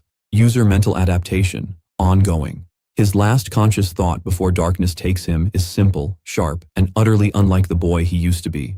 The exam isn't a test anymore, it's content, and he's the one setting the difficulty. When dawn finally breaks on the day of the entrance exam, the academy bells toll across the city, their deep notes rolling over rooftops and rattling windows. Carts rumble through streets, vendors shout, families crowd the outer gates, craning their necks to catch glimpses of their children filing into the grounds. Jiho stands in the crowd of candidates, dressed in the same standard uniform, holding the same cheap stationery pack. On the surface, nothing about him has changed, but deep inside, a decision has solidified into something unshakable. He looks up at the towering academy, sunlight glinting off crystal windows. This world never gave me a fair shot, he thinks, lips pressing into a thin line. So I'll take one. He flexes his fingers, feeling the faint tingle of stasis waiting like a coiled snake around his heart, ready to strike at his command. If he dies in that hall, time will stop. He will walk among frozen invigilators, stroll to the chief examiner's desk, unseal the papers, read the questions, and return to his seat with all the answers printed in his mind. He will adjust placement of simulation orbs so they favor scenarios he's already studied. He will nudge probabilities so his path through this exam is not just survivable but optimal. He will abuse death itself like a reset button until the academy has no choice but to recognize him, not as dead last, not as unremarkable, but as someone they cannot ignore. Once, he feared dying. Now, as he steps forward with the other candidates, heart thudding not with terror but with cold, focused anticipation, he realizes something unthinkable. He is more afraid of wasting this power than he is of using it. The line moves, the exam hall doors loom ahead. Jiho takes a breath, feels the pulse of the fate system at the edge of his awareness, and quietly, firmly, makes his choice. He will not let fate decide his future. He will bend it, break it if he has to, and if the cost of that is his own death, again and again, so be it. The morning of the entrance exam breaks like a war drum. Bells toll from the highest tower of fate-bound academy, their deep notes rolling across the city in steady waves. Crows burst from rooftops. Vendors pause mid-shout. Even the mana in the air seems to hum in time with the chimes, as if the whole city is acknowledging the same thing. Today, thousands of lives will be decided. Jiho stands in the shadow of the outer gate with the other candidates, his hands shoved into the pockets of his standard-issue uniform. The fabric still feels strange against his skin, too clean, too stiff, nothing like the patched clothes he grew up in. Around him, the crowd is a mess of nerves and perfume and barely contained mana. Noble kids stand out effortlessly. Their uniforms have subtle embroidery from tailors that cost more than Jiho's entire block of housing. Rings and earrings infused with support enchantments glint on their fingers and ears. Their hair is perfectly styled, their postures relaxed, chatting as if this is just another formal party they're expected to shine at. Commoners and scholarship students cluster separately, shoulders hunched, clutching worn satchels. Their armor is second-hand, their weapons practical rather than beautiful. They whisper advice in low voices, trading rumors about exam patterns and secret tips that were outdated 5 years ago. And in the middle of it all, quietly, almost invisible, stands Jiho. He should be terrified. This is everything he has been working toward, everything he's gambled his sanity and his repeated deaths on. If he fails here, there are no more backup plans. No wealthy uncle to pull strings, no emergency savings account to try again next year. But as he looks up at the massive gates of fate-bound academy, their wrought iron bars twisted into motifs of chains and broken clocks, his heartbeat is oddly steady. He thinks of the training dungeon, of slimes suffocating him, stones crushing him, spells burning him from the inside out, of the feel of his own neck snapping against cold stone, of all the ways he's died, only to stand up again in a world that has stopped moving. He thinks of the frozen offices, the glowing fate threads, the moment he reached out and nudged probabilities inside an exam crystal. His fingers twitch at his sides. He's already walked through today more times than anyone will ever know. Candidates, form lines by assessment hall assignment, a voice booms, magnified by a minor sound spell. A woman in an assistant instructor's uniform holds a stack of boards with glowing names. Glyphs hover over them, forming lines that rearrange themselves as she taps the surface. People begin to move, clumping according to the glowing runes that appear on their wrists. Jiho glances down as the mark burns briefly into his skin. Hall B3. He lets out a breath. That matches the threads he nudged. Good. B3? Seriously? Minwoo's voice cuts through the noise like an irritating knife. Jiho doesn't have to turn to recognize it. They put me in B1. Guess they're separating the dead weight already. Jiho feels a hand clap his shoulder. He turns, forcing his expression calm. Minwoo stands there in a pristine uniform that fits like it was tailored specifically for him. A thin sword hangs at his hip, its sheath decorated with faintly glowing runes. A mana stone is set in its pommel, quietly drinking the ambient energy. Try not to faint on the written exam. Unremarkable, Minwoo says with a smug grin. They dock points if you drool on the paper. Jiho meets his eyes for a second longer than he used to. Long enough for Minwoo's amusement to falter just a fraction. I'll keep that in mind, Jiho says simply. He doesn't bother arguing. What would be the point? In the old days, Minwoo's words would have wedged themselves under his ribs like splinters, lodged there to fester. Now, they're just noise. Because no matter how smug Minwoo is, no matter how expensive his sword, no matter how carefully his family has prepared him, there's one advantage he doesn't have. He can't stop time when he dies. Jiho can. The gates creak open. The crowd surges forward, carried along by a mixture of fear and excitement. Beyond the gates, the academy's inner grounds spread out like a meticulously arranged spell diagram. Training fields, dormitories, lecture halls, and, looming above them all, the main spire where the high-level classes take place. The exam halls are separate, squat buildings arranged in a semicircle. Their walls are bland and utilitarian, nothing like the grandeur of the main campus. This is where the academy judges who is worthy of those towers and who will be turned away. As Jiho approaches Hall B3, he feels the fate system stir at the edge of his awareness, like a beast shifting in its sleep, sensing a familiar scent. His wrist mark glows faintly as he passes through a detection barrier. The air inside the hall is cool, filtered through mana crystals fixed in the ceiling. Long rows of desks fill the space, each separated by a strict distance, each equipped with a quill, an ink pot, and a simple mana dampener to prevent external interference. Supervisors in crisp uniforms stand near the walls, eyes sharp. At the front, on a raised platform, sits the chief examiner.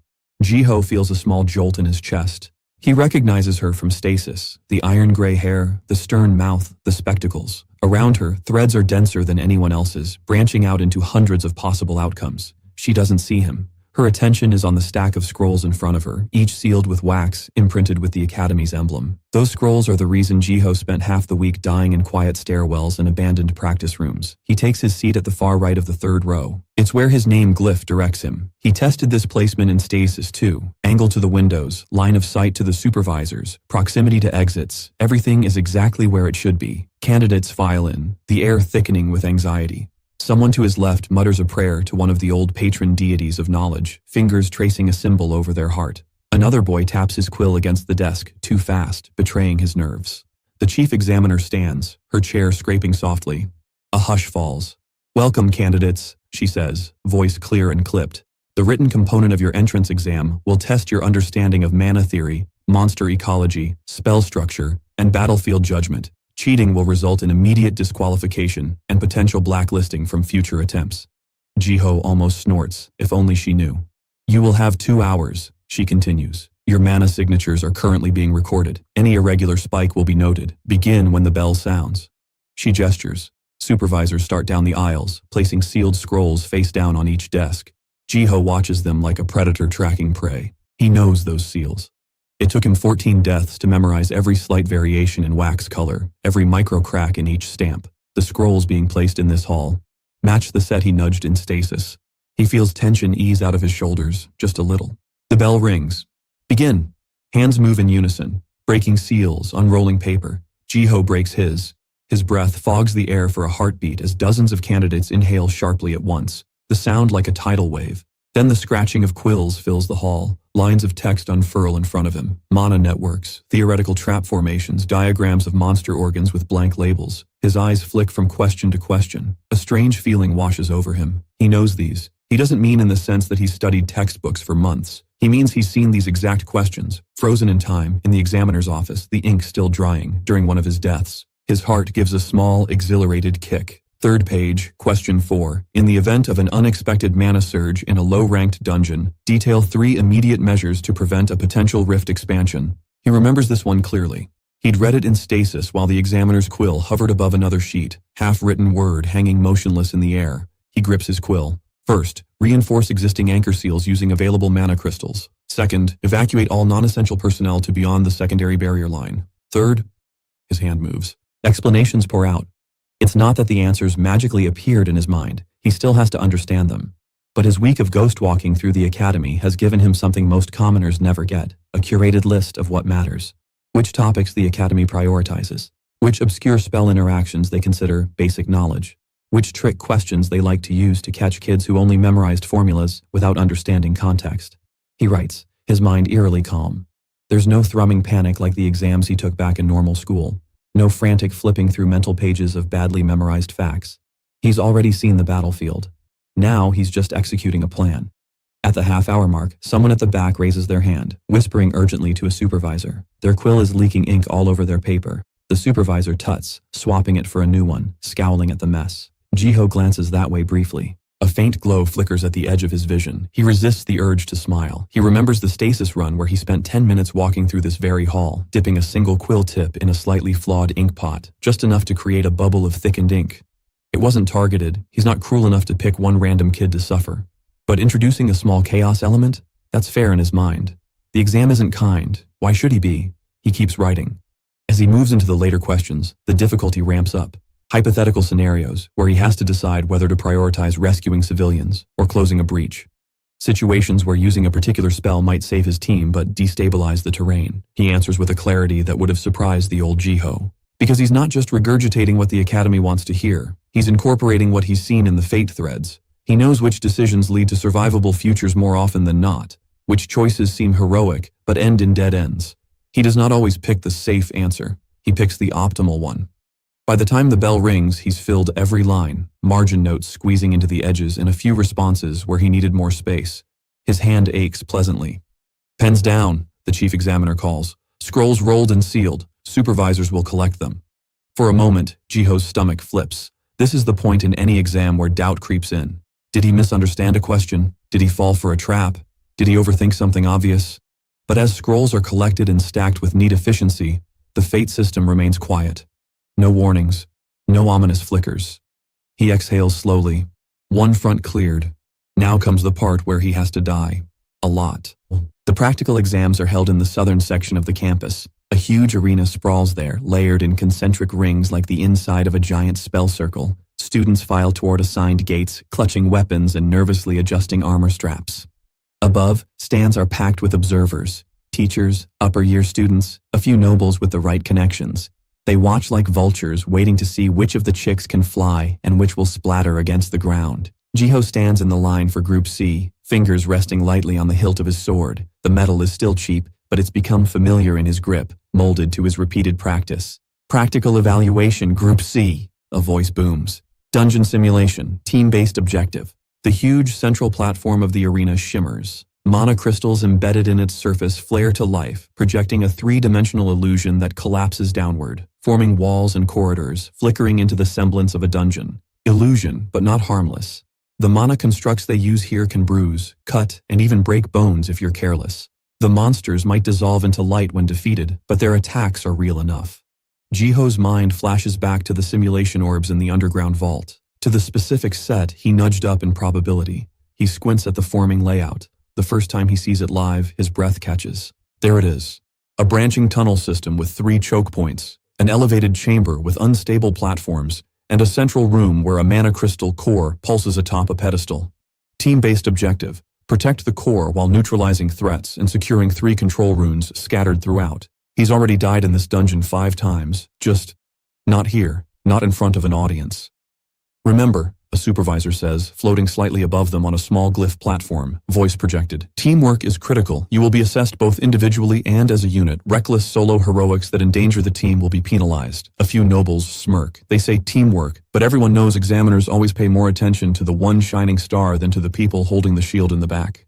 Jiho's lips curl faintly. He is going to shine, but not in the way they expect. Group C steps onto the platform. A barrier ripples up around them, enclosing them in the illusion dungeon. The crowd outside fades to a blur of shapes and muffled noise. As the simulation solidifies, something in Jiho's chest tightens. He knows where the first trap tile is. 7 steps in, just to the left of center. He knows that the first wave of monsters will be lesser shades emerging from the walls. He knows that if someone greedily runs ahead to capture the first control rune alone, the floor beneath it collapses. He knows all that because he's watched it happen. Because in previous loops, small, practice deaths he triggered during late-night unauthorized training, he has rushed ahead himself, stepped on wrong tiles, gotten impaled by spectral spikes, been clawed apart by shades he misjudged. Every death taught him something. Every rewind stitched those lessons into his bones. This time, though, he has to learn more. This time, he can die in front of people and still fix it. The instant the go-ahead signal flares, a green rune overhead, his team bursts into motion. A fiery-haired girl with a spear yells, "I'll take point," and charges forward. A boy with a staff begins chanting a support spell. 2 others hang back, shields up. Jiho steps forward and deliberately places his foot half a pace too far left. The world explodes. Spectral spikes erupt from the floor, cold and impossibly sharp. They punch through his chest, his legs, his throat, like the teeth of a monstrous trap. Pain roars through him, hot and cold at once. His last conscious thought is oddly detached. Right. I misremembered. It's 6.5 steps, not 7. Then everything stops. Silence slams down like a dropped curtain. He's back in stasis. The spikes are frozen mid-impale, their ghostly tips a hair's breadth from actually touching his organs now that his body has been reset to pre-fatal state. His teammates are statues. Spear girl mid-scream, staff boy's spell mid-cast, mouths open, eyes wide. A notification floats in front of him. Status, deceased, moderate. Cause of death, spectral trap, simulation. Stasis, experience, +1. Fate, insight, +1. He inhales shakily. It didn't hurt as long as a real death. Simulations are gentler, the mana dampening the worst of it. But his nervous system still remembers the spikes sliding through his flesh. He rubs his sternum, feeling phantom pain. He could rewind now, jump back to the moment before stepping forward, and avoid the trap. But this is too good an opportunity. He has the exam dungeon, his team, and his rivals frozen in front of him. An entire live scenario waiting to be solved. Time to study. He steps carefully around the trap, examining the tiles. Faint runes shimmer on their surfaces, visible only because he's in stasis and the system is highlighting them. Threads of fate weave through the dungeon too. Probabilities of collapse, direction of monster attacks, the likely choices his team will make. He follows a thread leading from the fiery-haired spear user. It shows a chain. She lunges forward, triggers a cluster of shades, gets overwhelmed because the support spell behind her is a beat too slow. Team scrambles. Core takes damage. He nudges that thread. Not enough to break her courage, just enough to add a twinge of hesitation at a critical moment.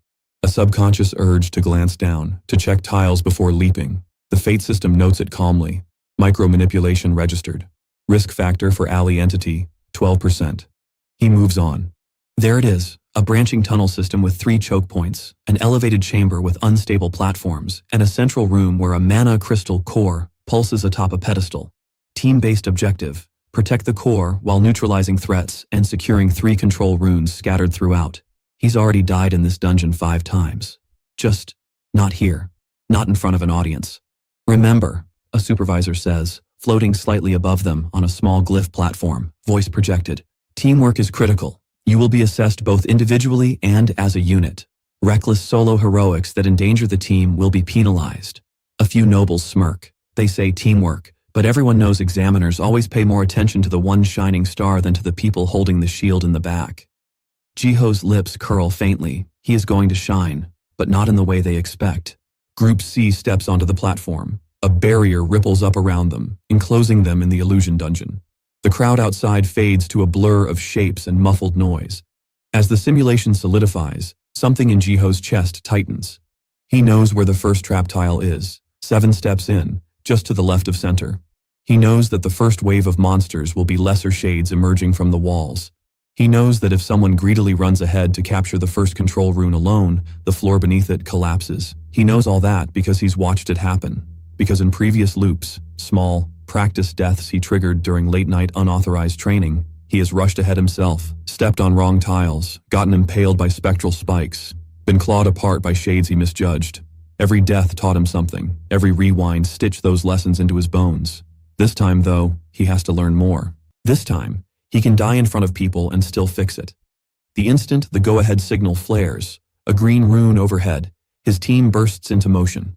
A fiery-haired girl with a spear yells, "I'll take point," and charges forward. A boy with a staff begins chanting a support spell. 2 others hang back, shields up.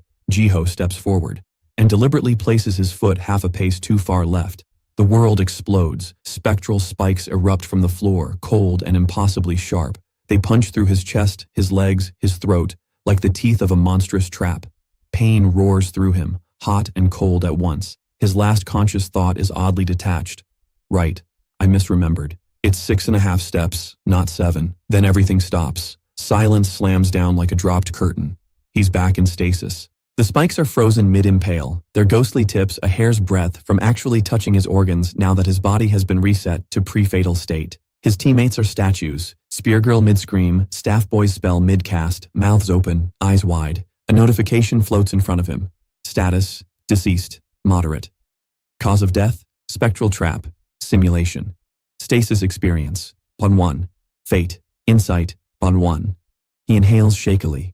It didn't hurt as long as a real death. Simulations are gentler, the mana dampening the worst of it. But his nervous system still remembers the spikes sliding through his flesh. He rubs his sternum, feeling phantom pain. He could rewind now, jump back to the moment before stepping forward, and avoid the trap. But this is too good an opportunity. He has the exam dungeon, his team and his rivals frozen in front of him, an entire live scenario waiting to be solved. Time to study. He steps carefully around the trap, examining the tiles. Faint runes shimmer on their surfaces, visible only because he's in stasis and the system is highlighting them. Threads of fate weave through the dungeon too. Probabilities of collapse, direction of monster attacks, the likely choices his team will make. He follows a thread leading from the fiery-haired spear user. It shows a chain. She lunges forward, triggers a cluster of shades, gets overwhelmed because the support spell behind her is a beat too slow. Team scrambles. Core takes damage. He nudges that thread. Not enough to break her courage, just enough to add a twinge of hesitation at a critical moment. A subconscious urge to glance down, to check tiles before leaping. The fate system notes it calmly. Micro-manipulation registered. Risk factor for ally entity, 12%. He moves on. He checks the first control rune chamber. The floor, he notes, has 3 separate collapse points, each keyed to weight distribution. He drops a rock here, another there, watching how the threads shift. He memorizes the safe path. Right, left, center, center. He spends what feels like an hour mapping the dungeon. In reality, external time hasn't budged. He tests monster reactions too. He pokes a shade, watches its aggro radius flare in his interface. He moves a loose stone, altering the sound path the monsters will follow once time resumes. He even spares a moment for dark comedy, stepping into a side corridor and intentionally letting a shade claw through his heart, just to see if simulation deaths inside stasis count differently. They don't. He gets another notification, another tiny bump in insight. He sighs. Worth a shot, he mutters. By the time he's satisfied, his internal map is as detailed as a veteran hunter's. He returns to his original position, standing just before the trap tile. The spikes are still out, inches from stabbing through the air his body occupied seconds before he died. He looks at them, then at the glowing rewind option. Not this time, he says. Instead of rewinding to before he died, he selects a different option that's been sitting quietly at the edge of his interface. Resume. The spikes retract in an instant. Time slams back into motion. Speargirl's scream finishes. "Hole there, watch it!" Jiho shifts his weight smoothly onto the safe tile, like he never misstepped at all. To his teammates, it looks like he paused just long enough to avoid the trap by a hairbreadth. The supervisor's voice echoes faintly from outside the simulation. "Good. Awareness. Watch the ground." Jiho's heart is pounding, but his face stays composed. He's just proven something important. He doesn't always need to rewind everything. If he dies, he can spend minutes, hours in stasis studying a single instant, then resume from that very moment with everything he learned, as long as he's careful about where his body ends up. That is terrifying. and unbelievably powerful. They move deeper into the simulation. Shades ooze from the walls in waves, their eyes like pale coals, claws leaving trails of cold light. The first time through this scenario, in one of his late-night practice deaths, he panicked when 3 shades flanked him at once. Their claws shredded his armor, and he bled out on the illusory stone. This time he steps into their path like a conductor taking his place before an orchestra. He knows the rhythm. Shield user to his left raises their arm at just the right second because Jiho calls out, "Left flank now," before the shade even emerges fully. The staff boy finishes his support spell with an extra line Jiho suggests under his breath, reinforcing their weapons with temporary spectral resistance. His spear-wielding teammate lunges precisely when the shades mass in the choke point, because Jiho shouted, "Now!" a heartbeat before the monsters arrived. "How did you—" she gasps between strikes. He doesn't answer. He's too busy walking a path he's already died on. Twice, he intentionally lets himself get cornered when he's reasonably sure his team can survive without him for a minute. A shade's claw pierces his chest. Blackness. Stasis. He explores ahead, checking how the third control room floods with poison gas if someone flips the wrong switch. He reads the faint threads showing how long the team can hold without him, where each of them is likely to fall if he doesn't adjust their behavior. He tweaks a thread here, a path there. When he's satisfied, he hits resume. To his teammates, he merely staggered back from a heavy hit, eyes clearing with preternatural focus. To him, an entire scouting expedition just finished. By the time they reach the core chamber, Jiho is moving like a prophet. He shouts warnings a half-second before traps trigger. "Duck!" he yells, and a spectral blade slices the air where a teammate's neck just left. 3 shades from the right wall in 3, 2, 1, now. And they erupt exactly on cue. His teammates start following his calls without thinking. Even their breathing syncs unconsciously to his rhythm. Outside the simulation, supervisors murmur. "Who's that?" one asks, adjusting a scrying crystal. "The one calling the warnings." "Jiho," another answers, checking the roster. "Huh. Written status says unremarkable." "Doesn't look unremarkable to me," the first says dryly. In the stands above, upper year students lean forward as the image on the large projection crystal shifts to highlight Group C. "Damn," one whistles. "That kid's reading the dungeon like a book." "Probably just lucky," another sniffs. "Caught the pattern early. If only they knew how many times Jiho has watched this book play out. How many times he's annotated it with his own blood." The final wave hits. Shades pour in, drawn by the flickering core. The platforms around it tremble, threatening to collapse under misbalanced weight. Jiho has died here too. Once he rushed forward to protect the core himself, slipped, and fell into the chasm below, his scream swallowed by darkness. Another time, he hung back and watched a teammate take his place, only to realize that the simulation counted that as a leadership failure. The system had shown him the future where examiners frowned and marked him down. This time, he threads the needle. He strides forward, but not alone. "Shield front with me," he snaps. "Spears stagger behind. Staff, focus on reinforcing the platforms, not attack."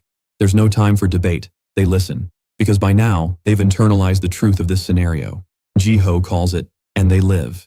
They position themselves in a tight formation between the core and the incoming horde, their bodies and mana forming a living barrier. Shades crash against them like a black tide, claws screeching against shields, bodies evaporating into sparks where spears and swords pass through. Jiho moves at the center of it all. His sword arcs in precise, efficient strikes, not flashy, not wasteful. He doesn't have Minwu's raw mana or a noble's enchanted blade, but he has timing that borders on clairvoyance.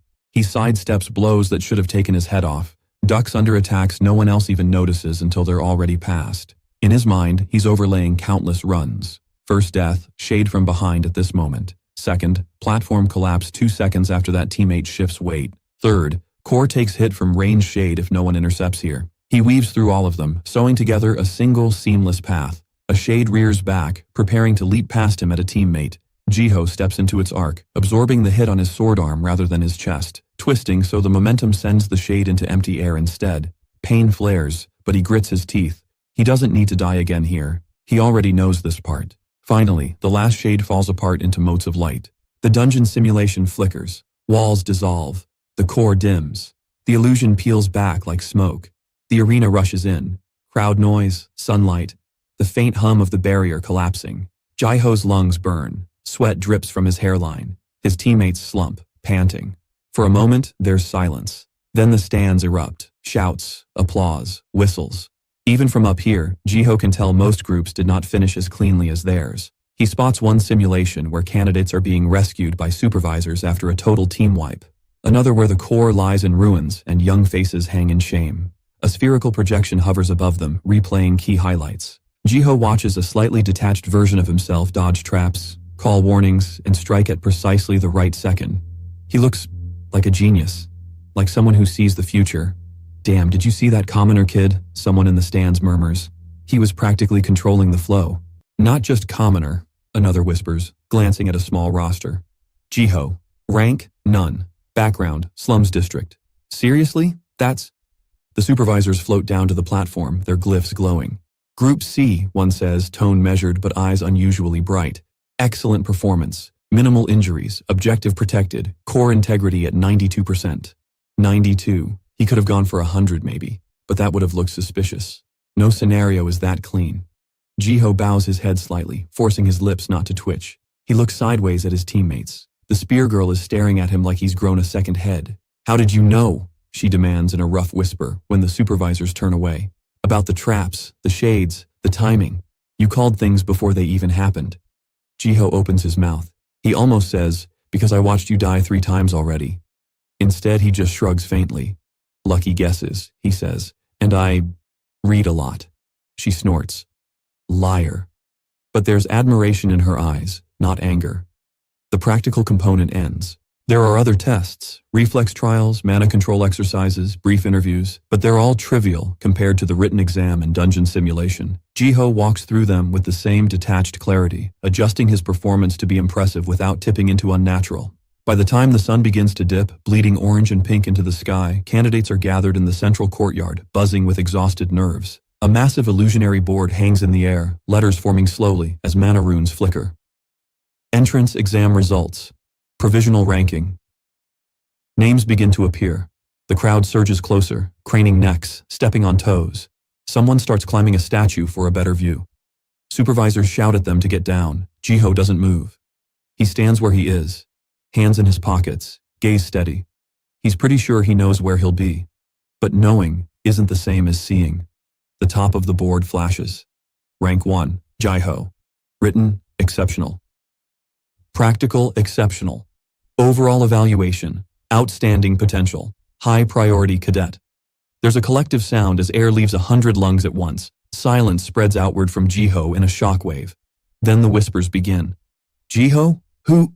That slum kid? Unremarkable my ass." He feels dozens of eyes snap toward him as if pulled by invisible strings. He doesn't flinch. Not this time. His heart thuds, but it's not from fear. It's a fierce, quiet triumph. All his deaths, all his loops, all the hours spent mapping threads and nudging probabilities, all the moments he spent walking alone in a frozen world where only he was moving. They've crystallized into 2 simple words on that board. Rank 1. Far to his left, he hears Minwoo's voice crack. "What? That's wrong. There's no way. Check again." Jiho doesn't have to look to know what he'll see. Minwoo's name somewhere lower, maybe rank 6, maybe 8. Still good by any reasonable measure, but overshadowed. Not the star he always assumed he'd be. A supervisor responds, voice calm. "Results are verified by 3 independent systems. There is no error." "But he's just," Minwoo sputters. "Just a slum rat. Just unremarkable." The words he doesn't say hang heavy in the air. Jiho turns his head slowly. Their eyes meet. For the first time, Minwoo looks small. Not physically. He's still taller, broader, but mentally. The confidence that always wrapped him like a cloak has tears in it now.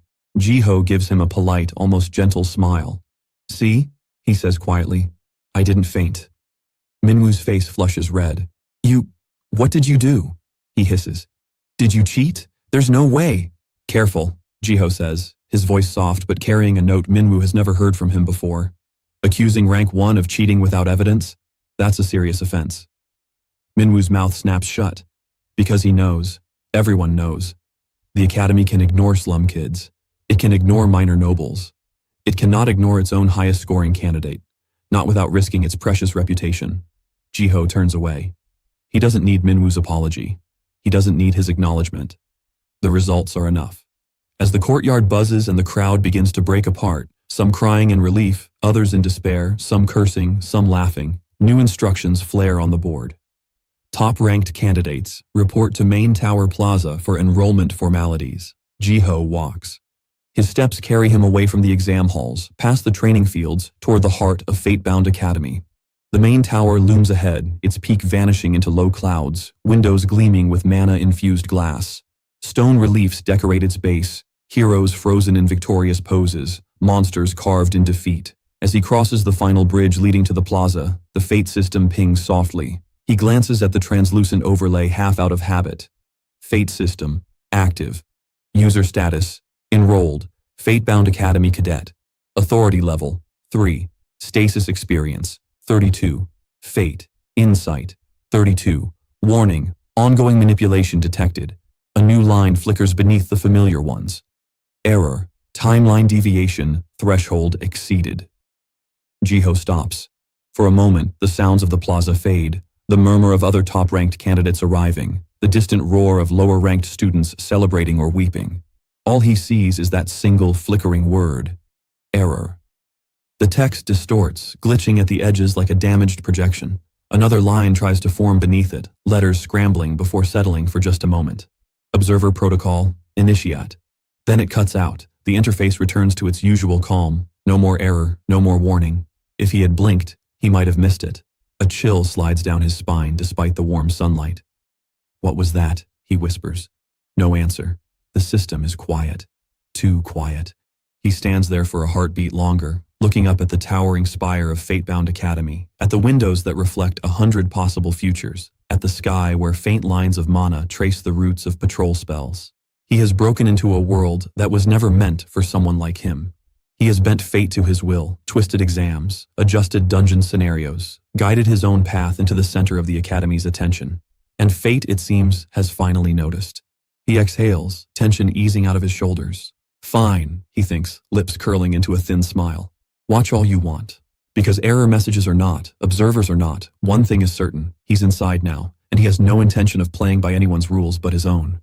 The first week inside Fate-bound Academy feels like being dropped into the center of a storm. Mana saturates everything here. It hums faintly in the stone, threads through the air like invisible veins. Even the sunlight slanting through the tall arched windows seems sharper, refracted through crystals embedded in the walls.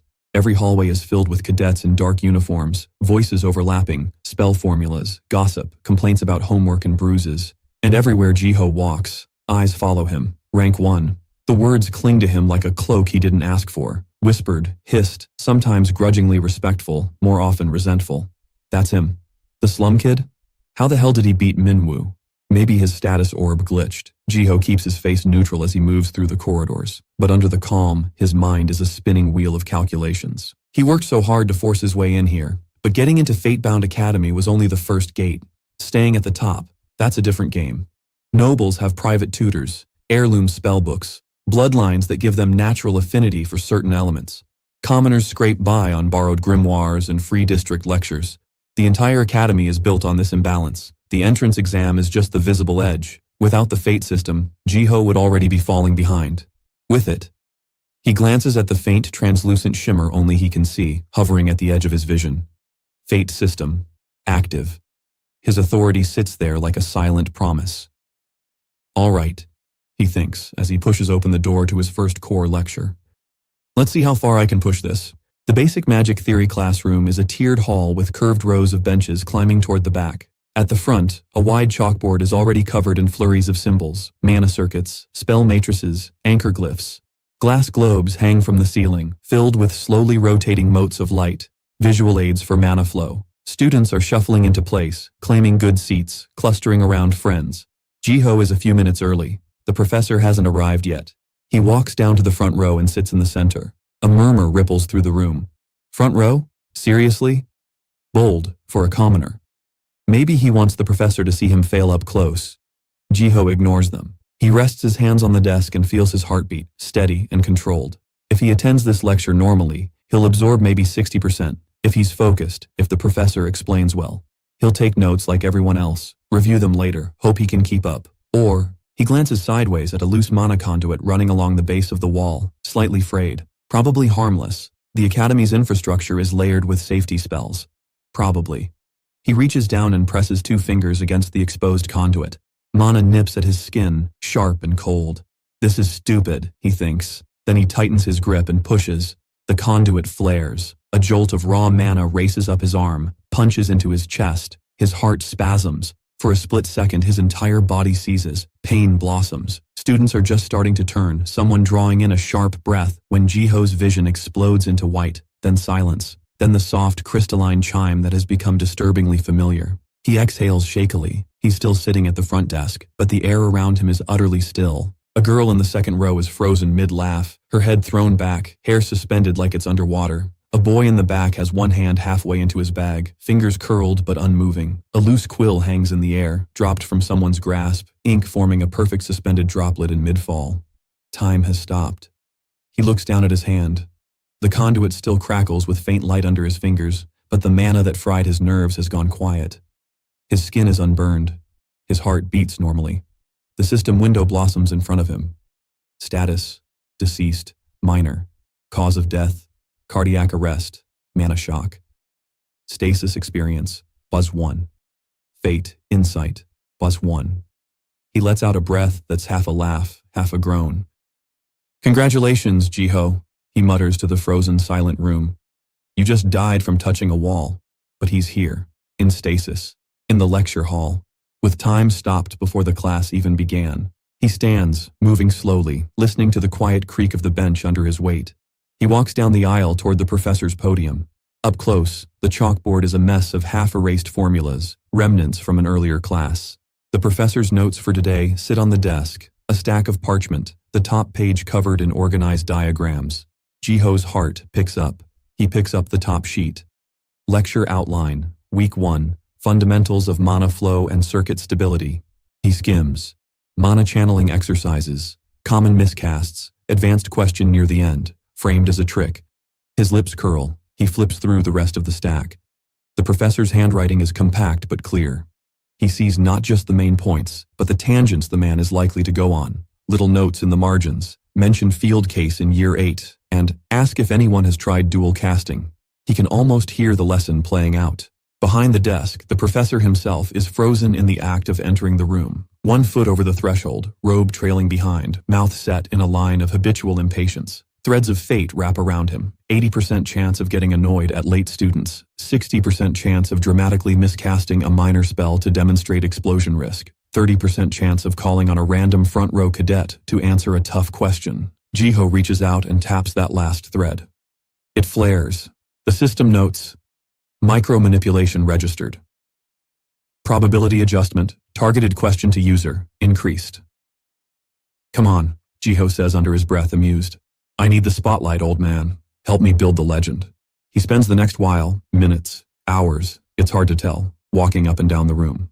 He touches a few stray threads connected to students he knows will become problems later. Boys with smug expressions, rings heavy with family crests. Nothing serious, just small nudges. A slightly higher chance of their new spell fizzing instead of flaring correctly. A faint tendency for their attention to drift at critical moments. At one desk, he pauses. The girl sitting there has neatly arranged her quills, ink, and notebook.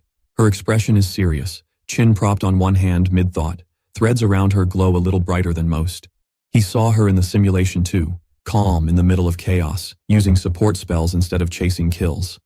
She's not noble, her uniform is too plain, her boots too worn.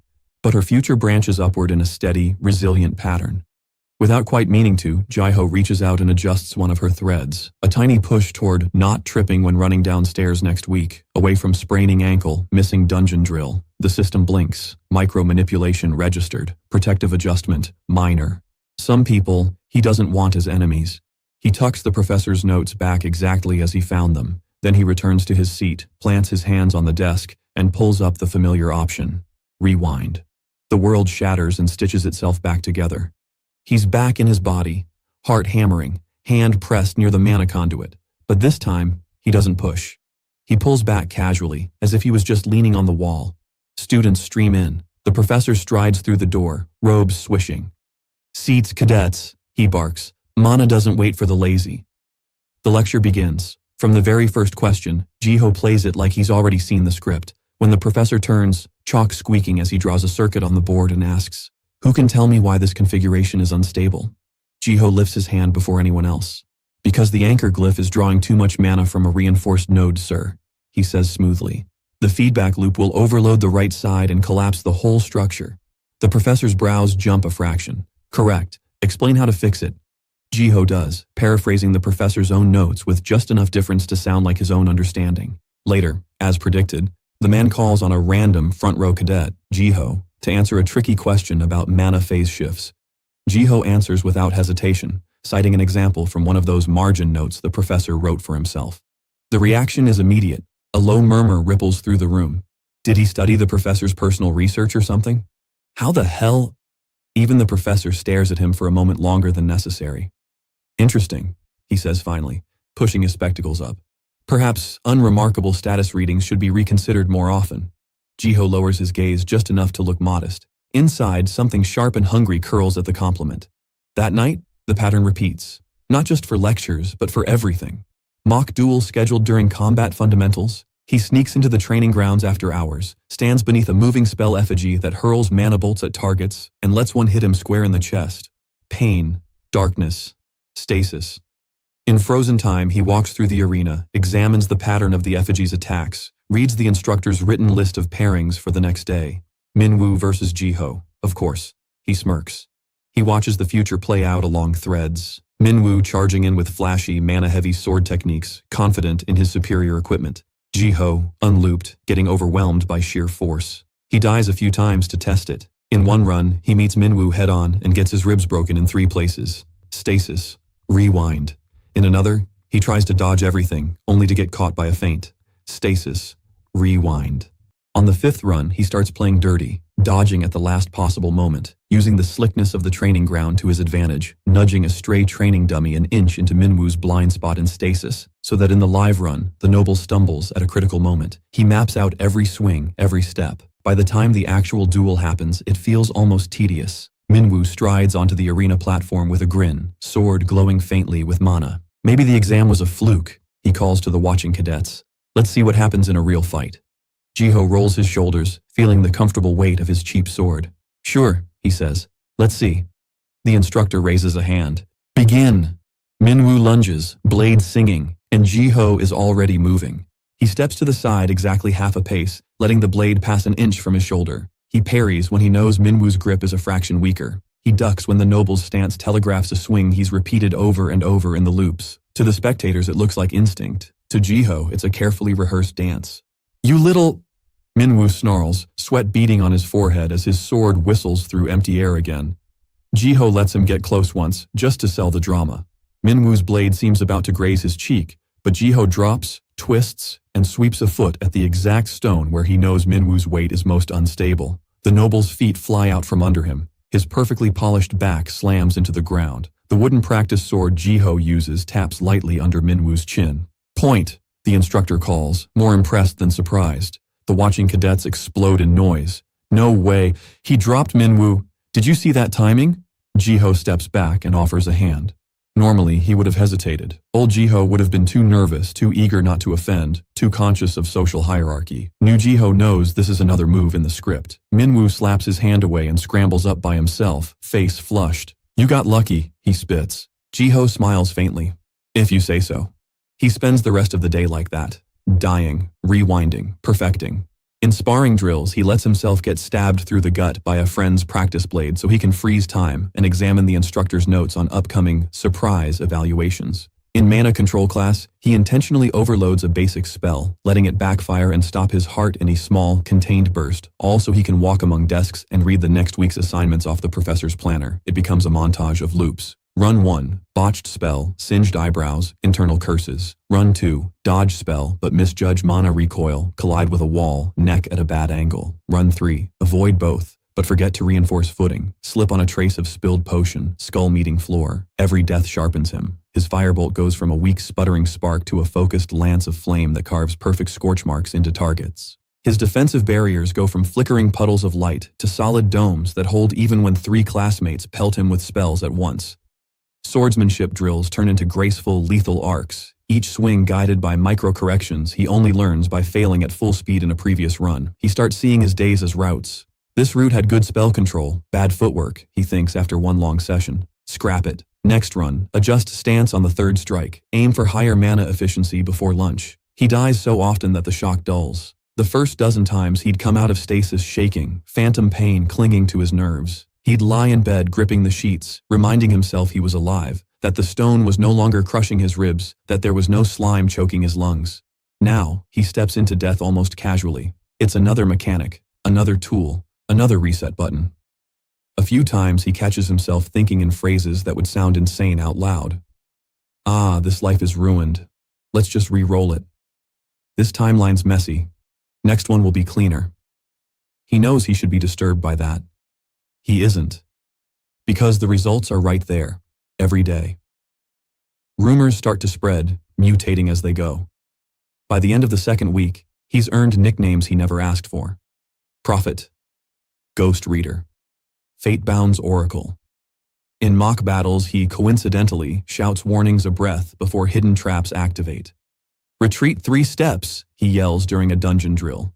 His squad obeys on instinct. A second later, a dormant glyph in the floor detonates where they stood, sending a burst of illusory shrapnel into the air. Lucky, someone mutters afterward, shaking their head. Lucky, sure. In another run, he'd let them stay. He'd watched their bodies crumple in frozen time. He'd traced the threads that led from untreated injuries to reduced grades, from reduced grades to lost scholarships, from lost scholarships to futures wrinkling downward. Then he'd rewound, nudged, corrected. He gets picky about who he saves. The ones who spit on commoners in the cafeteria, who shove smaller cadets out of the way, who mock kids from the lower districts. They get different treatment. He doesn't break them. He just rearranges things. During a combat exercise, a cocky noble from Minwoo's circle accidentally trips over a training dummy that Jiho nudged half a meter into his blind spot in stasis. The boy goes sprawling in front of the entire class, spell misfiring into a wall and exploding in a harmless but spectacular burst of pink smoke. The instructor sighs. Control cadet. Not everything needs maximum output. Laughter ripples across the arena. The noble's ears burn. Jiho, standing nearby, offers him a hand once the dust settles, eyes wide with perfectly feigned concern. You okay? He asks. Fine, the boy snaps, humiliation curdling his voice. Later, in stasis, Jiho sees the thread that leads from that humiliation to a slightly less aggressive attitude toward weaker classmates. Not a full change of heart, just a softening at the edges. It's enough for him. At the same time, he makes sure certain people shine brighter. In one dungeon simulation, a quiet boy from the outer districts freezes when a mana-warped wolf lunges at him. Jiho has seen that wolf tear the boy's throat out in a previous run. Watch the resulting threads spiral into a future where the boy drops out in shame. So this time, Jiho steps into the wolf's path and takes the hit himself. Claws sink into his chest. Pain flares. Stasis. He drags the wolf's fate thread 3 inches to the left, towards stumbles on loose rock, away from clean leap. Rewind. Play. The wolf lunges, stumbles, and its trajectory shifts just enough that the frozen boy snaps out of it, reflexively thrusting his sword forward. The blade pierces the wolf's neck. Light explodes. The instructor's mana projection crackles. Good reaction, cadet, they call out. That's how you capitalize on opportunity.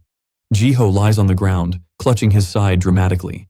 Nice job, he gasps up at the boy, grinning through fake pain. I was totally bait. The boy stares, then laughs shakily. Rumors twist again. Now people don't just say Jiho has good timing. They say he has impossible timing, that he always seems to be in the right place at the right second, not just for himself, but for others. He saved Ryan from that wolf. He warned us about that collapse like he'd seen it already. He threw that practice spear exactly where the instructor's illusion appeared a second later. That can't just be reflex. He's always around when accidents happen, and he never gets hit by them, unless he wants to. Whispers from nobles grow darker. It's unnatural. Maybe he's using some forbidden prophetic artifact. Maybe his slum contacts know something about the dungeons the rest of us don't. Teachers talk too. In a staff room lined with spell diagrams and racks of confiscated artifacts, 2 instructors sip bitter tea and watch a replay crystal hovering between them. It shows Jiho during a dungeon drill, calling out orders like a seasoned hunter. You see that step there? One says, pointing. He moves before the glyph even fully activates. Precognitive talent, the other suggests, brow furrowing. His status orb didn't show anything like that, the first replies. And those orbs don't miss much. Maybe he awakened after the exam. Maybe he's just unlucky in a way that loops back around into luck, the other mutters. They both laugh. Nervously. Jiho knows none of this in detail, but he feels the shift. The stares change. In the cafeteria, when he picks up his tray, people move aside. Some out of respect, some out of wariness, some out of the instinctive caution humans reserve for things they can't quite explain. He feels their fear. He likes it more than he should. One evening, he sits on the academy rooftop, legs dangling over the edge, looking down at the sprawling grounds. Training spells flash under the fading sky. Bursts of light, arcs of lightning, summoning circles flaring before fading. The city spreads beyond the walls, a mess of lights and darkness, smoke and mana haze. The wind is cool. He leans back on his hands and pulls up the system. Fate system, active. Authority level, 3. Stasis. Experience, 47. Fate. Insight, 47. User behavior. Pattern, loop exploitation. A new section flickers below. Stability index, 89%, 76%, 68%. Warning, excessive manipulation detected. Advisory, reduce temporal interference to prevent structural timeline strain. He stares at the words, then he snorts. You've been saying that since the dungeon accident, he mutters. Structural strain, timeline deviation, blah blah. You sound like a patch note. The interface doesn't respond, obviously. It just sits there, soft blue light painting his face. He scrolls. Observed behaviors. Repeated self-termination for minor informational gains. High-density manipulation of localized fate threads. Use of authority to alter outcomes of social interactions, academic evaluations, and combat scenarios. Risk projection. 12% chance of minor local paradox, 7% chance of observer intervention, 1% chance of total timeline collapse at current manipulation level. That last line makes him pause for a half second. Total timeline collapse. He imagines the world shattering like the frozen dungeon did during his first rewind, fragments of light and dust scattering into nothing. Then he remembers it's less than 1%. He's played games with worse failure odds than that. Observer intervention, huh? He says. Are those like admins? GMs, event bosses? He almost wishes the system would answer, if only to break the illusion that he's talking to himself, but it remains, as always, neutral. He leans back, watching the stars begin to prick through the purple sky. If you really didn't want me to abuse this, he says quietly, you shouldn't have given it to a desperate slum rat. He thinks of the nobles who slide through academy life on inherited power, of the teachers who barely glance at students without a famous family name, unless those students do something extraordinary. He thinks of his mother, back in their cramped apartment, hands cracked from scrubbing, saving every coin for his tuition. He grips the stone ledge. If they can throw money and bloodlines at the future, he thinks, jaw tightening, I can throw my deaths. 1 life to get into the academy, a dozen more to secure rank 1, 50, 100, 200 to stay ahead. It doesn't matter. He can always press restart. He almost feels giddy at the thought. He doesn't see how his own internal language has shifted, how often he now says, this life instead of my life, like each run is a disposable recording take, rather than the only shot he has. The system sees. Another line appears, faint, almost hesitant. Note, user detachment from baseline life increasing. Correlated indicator, soul resonance drift, 4%. The words blur for a moment. Jiho blinks, and they're gone. He frowns. Was that always there? He shakes his head. Maybe he imagined it. Too many deaths. Too much stasis. His brain's probably wiring itself into knots around cause and effect. He stands, brushing dust from his uniform. Lights from the dormitory windows flicker invitingly in the distance. Students will be cramming, gossiping, planning for tomorrow's drills. Tomorrow, Jiho will die again. On purpose. Maybe in a sword duel, letting Minwoo land a hit that kills him in stasis so he can examine the noble's new technique before rewinding and humiliating him with a perfect counter in the rematch. Maybe in a surprise quiz, letting his heart fail just long enough to walk through the professor's office and see which stack of randomized questions is about to be pulled. Maybe in a dungeon drill, letting a trap crush his leg so he can trace the branching futures where he saves a certain classmate versus letting them fall. He has so many options, so many routes to test. As he walks back toward the dorms, the system's warning text flickers one more time in a small, stubborn corner of his vision. Warning, excessive manipulation. This time, he doesn't even read the rest. He swipes it aside with an impatient gesture, like closing an annoying pop-up ad. Flavor text, he thinks. Just flavor. Somewhere deep in the architecture of the fate system, a threshold ticks upward by 1 more point. Stability dips by 1 more percentage. The web of threads around fate-bound academy hums a little higher. Tension building in invisible strands. Jiho doesn't feel it. All he feels is the next day's possibilities curling around him like 1,000 glowing paths, each one waiting for him to die, rewind, and walk it better. He goes to bed smiling, already planning which life he's going to throw away first thing in the morning. By By the time the Academy's second month rolls around, Jiho has stopped pretending he's playing fair. Days blur into chains of attempts. Mornings fold over nights. Lectures, duels, dungeon drills. Everything becomes routes to dissect and optimize. Each life another test run he's willing to throw away. And now, he's not doing it alone. Because Erin remembers. Not everything. Not like him. Her memories of broken timelines bleed through as dreams, headaches, flashes of déjà vu that leave her breathing hard and staring at walls like they're about to split open. But it's enough. Enough to make her dangerous. Enough to make her useful. They sit on the outer steps of the library one gray afternoon, stone cool beneath them, the Academy grounds washed in pale light. Students cross the courtyard in clusters, robes fluttering, laughter and complaints mingling in the air. Above, the fate-bound spire rises, cutting into the clouded sky like a blade. Erin pinches the bridge of her nose, eyes screwed shut. "I saw it again," she mutters. "The same thing. You in the dueling arena, that idiot Ren rushing you from the left. You dodged too late. Sword in your ribs. Blood everywhere." Jiho watches her quietly. In the timeline she's remembering, he'd underestimated Ren's sudden improvement and died messily in front of half the class. In that run, stasis had caught him mid-fall, Erin's scream frozen in the air like shattered glass. He'd rewound, of course. That version of events never happened, except in her head. "Did anything change?" he asks. She opens one eye to glare at him. "Aside from my brain feeling like it's being graded, yes. In this new one, you duck. You catch his wrist instead. You twist. He drops the sword." "So the death version is fading," Jiho says, thoughtful, "replaced by the successful route." "That's what you care about?" Erin snaps. "Not the fact that I remember you dying. Again?" He shrugs one shoulder, gaze drifting to the busy courtyard. "I told you what I am. What this power does. This just confirms it's affecting more than me."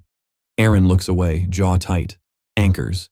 That's what the fate system called people like her, hidden deep in a dry, clinical explanation he'd found once during stasis. Souls that cling a little too hard to broken timelines.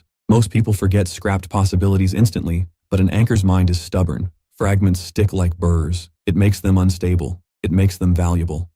"How many deaths this week?" she asks suddenly, voice flat. "Depends," Jiho says lightly. "Do we count minor mana shocks? Those are like micro resets. Hardly even." "Jiho." He exhales. "Somewhere around 23. She stares at him like he's confessed to murder, which, in a way, he has, just his own. "That's not normal," she says quietly. "Neither is remembering alternate me stabbing you by accident 3 timelines ago," he replies. "Here we are." She flinches. He regrets that jab immediately. Erin's nightmares have been getting worse. Sometimes she wakes in the middle of class, hand flying to her chest, eyes wide and glassy, whispering about spikes through her heart, about drowning in blue light. Things that never happened here, things that happened to him. He softens his tone. "Hey," he says, "I'm not complaining. Those half memories of yours, they're useful. You're picking up on loops I forgot, small ones, details I'd miss. Glad my chronic temporal trauma is helping your grind," she mutters, but some of the tension eases from her shoulders. Jiho leans back on his elbows, looking up at the sky. When he first discovered that Erin could partially remember broken timelines, he'd been terrified. It cracked the illusion that his abuse of stasis happened in a sealed box. The world wasn't just passively accepting his edits. Some minds were catching the echoes, but once the panic ebbed, his instincts kicked in. If she can remember failed routes, he thought, then she can warn me about ones I shouldn't take again. Together, they begin building something new, a feedback loop. Jiho spends the day dying, rewinding, testing. At night, Erin's dreams serve as an error log, surfacing the failures his own mind glossed over. "It wasn't the second spell that killed you in alchemy class," she murmurs one night, eyes unfocused as they sit in an empty study room. "You kept focusing on the explosion, but before that, your hand was shaking. Your mana lines were fuzzy. You were tired." So fatigue was the real variable, he realizes, leaning forward. Not the spell formula. Good catch. She glares. "I'm not catching it. I'm reliving it." "We'll fix that too," he says. "How?" He doesn't answer, because truthfully, he doesn't know. He only knows one thing. With Erin as his unwilling recorder of failed routes, his learning curve skyrockets. In swordsmanship, he dies in a dozen different ways on the same swing. Once by overextending and exposing his side. Once by misjudging distance and catching a blunt blade to the throat. Once by letting his weight fall too far forward on a slick stone. Each time, stasis catches him mid-death. He experiments, rewinds, refines. Erin dreams the bloodier versions. By the 5th attempt, he's perfect. In spellcasting, he uses his own body as a test dummy for mana backlash, carving through the fine line between overloaded circuit and efficient high-output casting. Aaron wakes clutching her hands, hissing about phantom burns. Jiho takes notes, grimly appreciative. At first, the fate system seems content to let him play. Warnings about instability and excessive manipulation blink in the corner of his interface like quietly nagging tooltips. He swipes them away. But then, the glitches start. They're small at first. A professor's chalk hangs in the air a fraction of a second too long when time resumes from stasis, leaving a double trail on the board. A mana lamp flickers twice in rapid succession when it should be steady.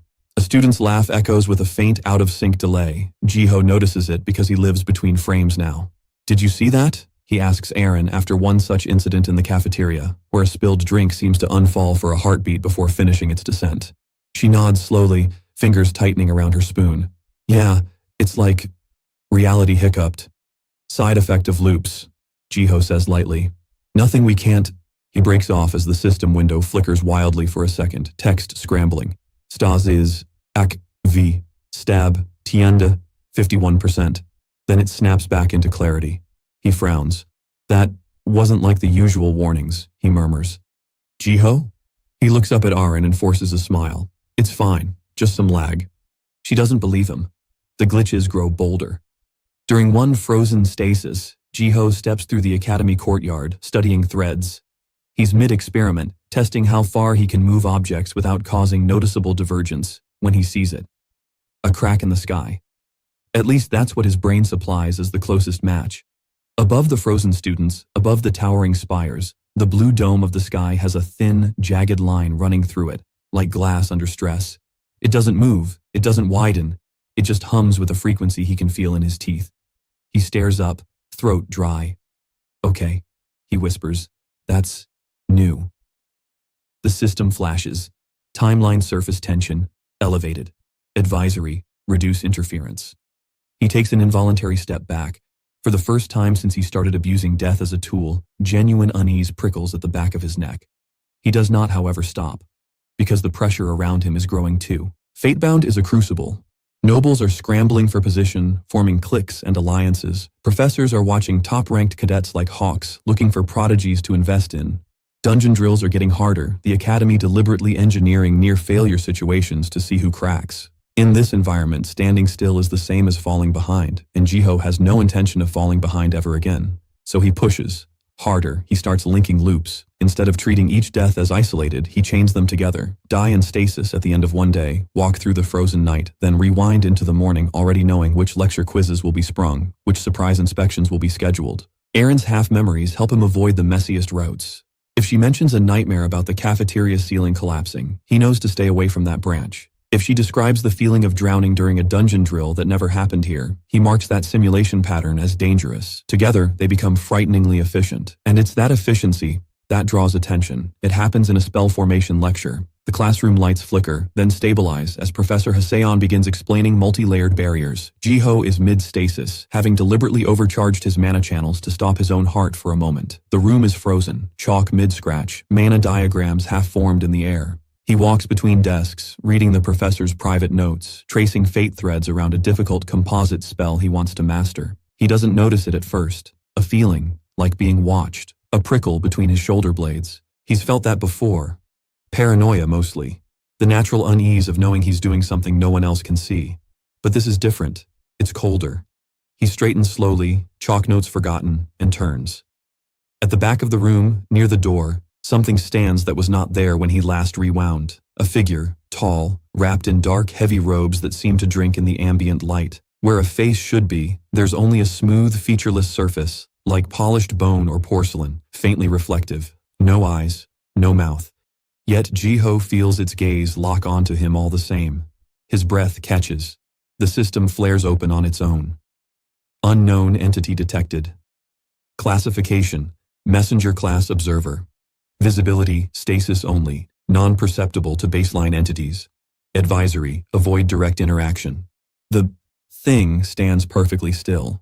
The edges of its robes blur slightly, like it's not fully anchored to the world. Thin, geometric lines glow faintly along its limbs, forming patterns too precise to be natural. Jiho's first instinct is to freeze too. His second is to bolt. He forces himself to take a slow step toward the nearest cluster of thick fate threads, the dense tangle around Professor Haseon, whose life is an overlapping web of past decisions and future lectures. Jiho edges into them, feeling the strange static of probabilities brushing against his skin. The messenger doesn't move. Maybe it hasn't noticed him. Maybe it hunts by looking for big manipulations, not small physical motion. He inches further into the threads, holding his breath. The messenger tilts its head. The motion is slow, deliberate, inhuman. Jiho's heart pounds so hard he's half afraid it will kick him out of stasis prematurely.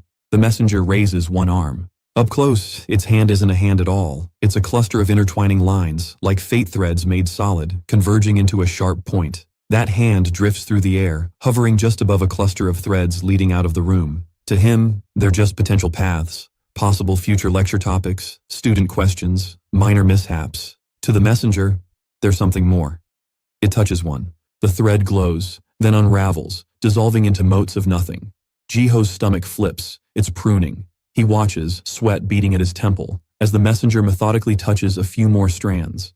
Each time, the same thing happens. Pathways vanish.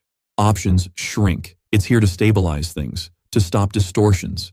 He realizes with a sick twist that his abuse of the system, his rewinds, his nudges, must look like tangled, frayed knots to whatever this thing is. Snarls in the tapestry it's maintaining.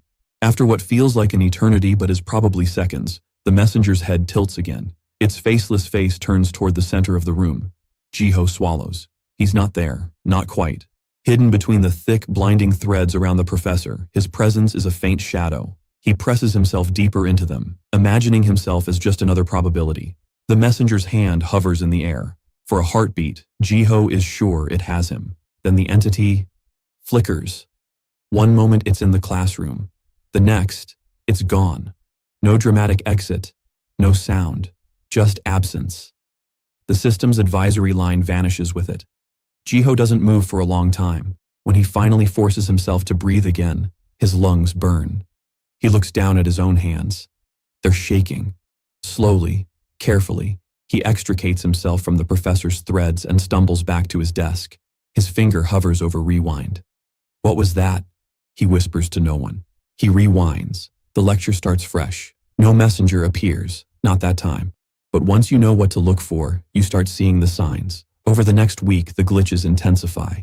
Stasis worlds, those frozen moments he slips into upon death, now occasionally contain noise, static at the edges of his perception, flickers in the distance, like dark shapes moving just beyond his field of view.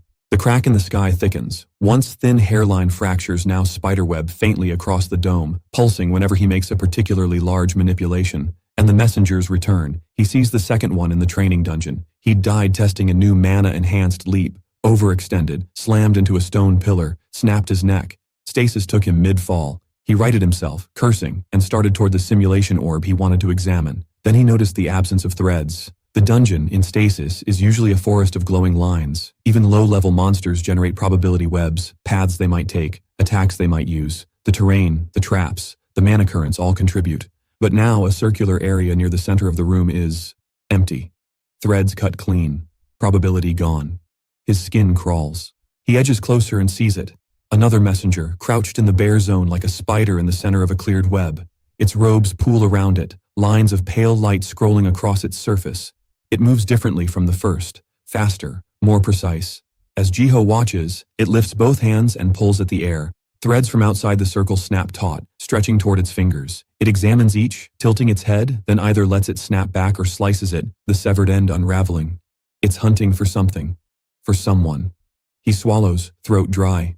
He retreats, keeping his steps soft even though he knows sound is meaningless in stasis. He needs to be careful now. Loops become more dangerous.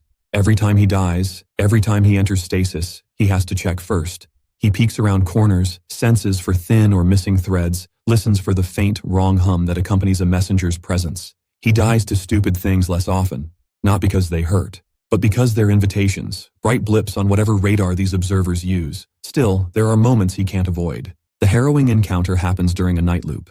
Jiho has just completed a full day of grind, duels rewound until perfect, lecture questions anticipated, a dungeon drill re-engineered so a bully falls face first into an illusory swamp while the quiet kid from the back row lands the finishing blow. He could have stopped. He should have stopped. Instead, he decides to squeeze in one more run.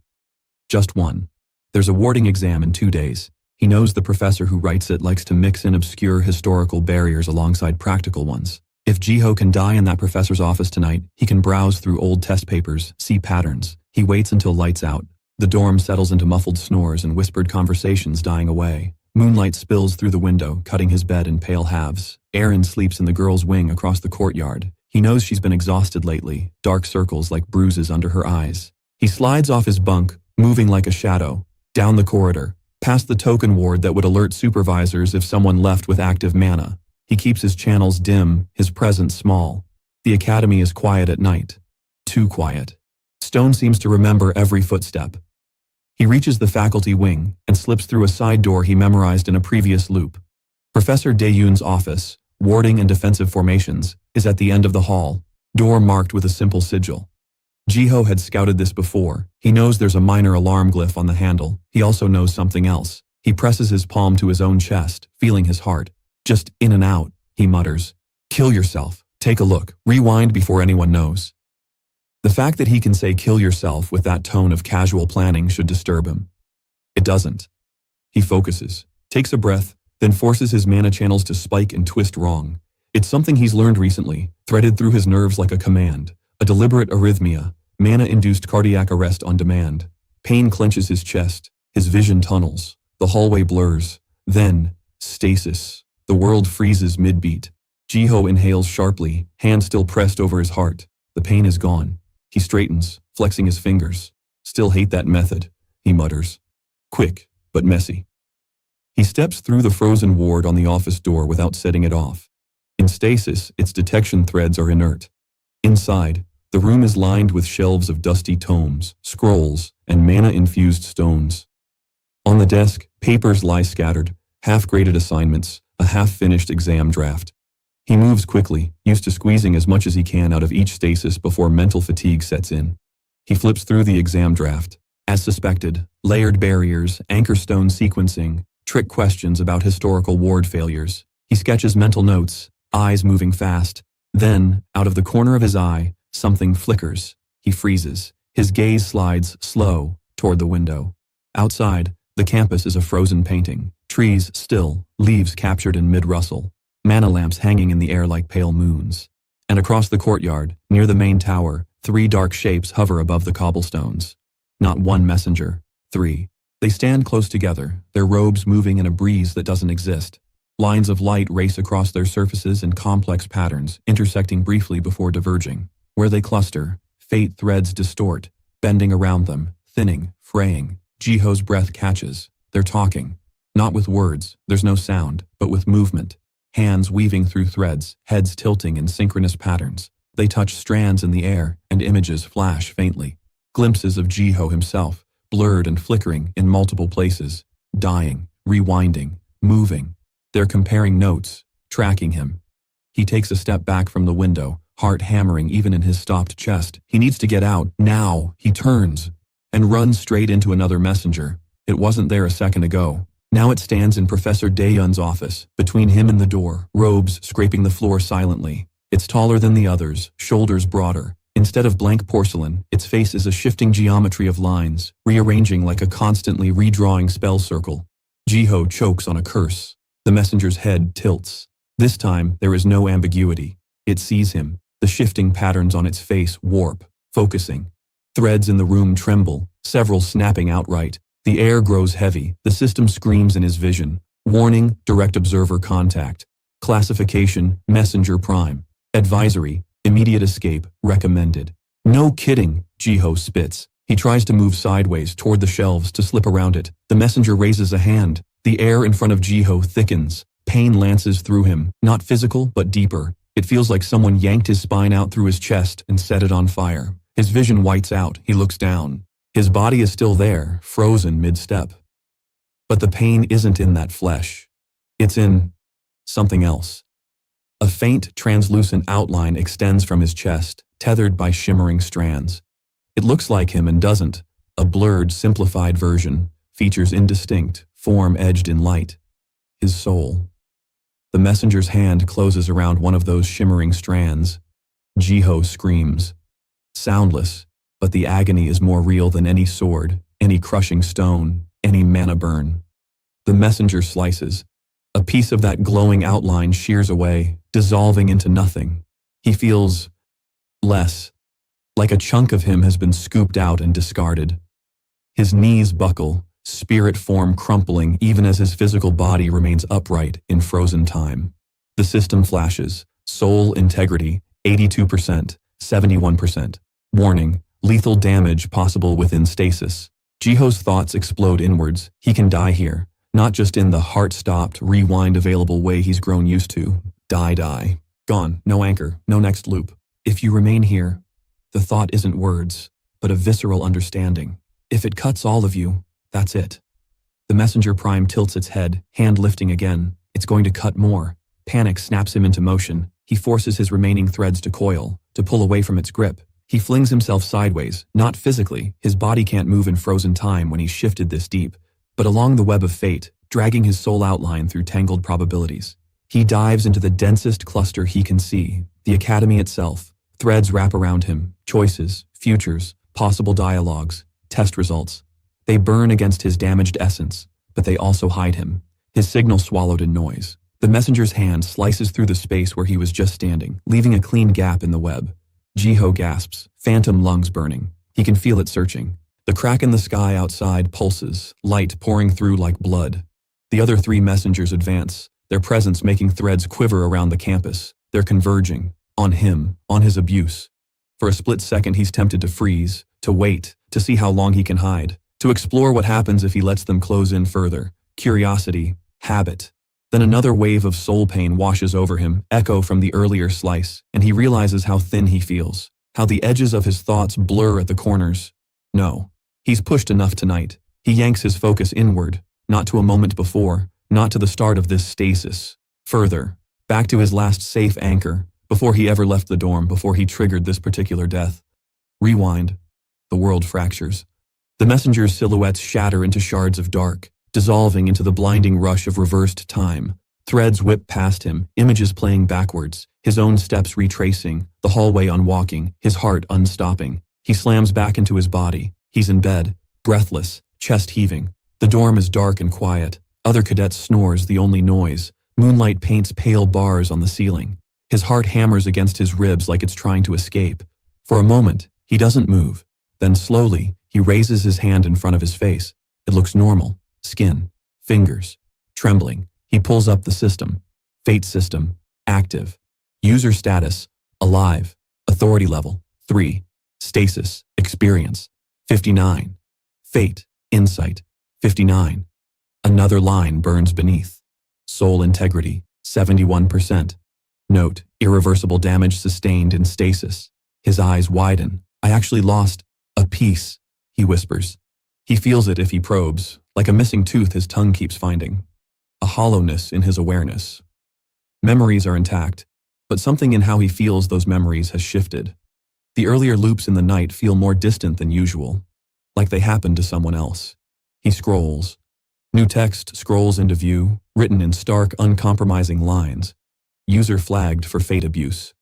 Observation level, escalated. Messenger presence, ongoing. Advisory.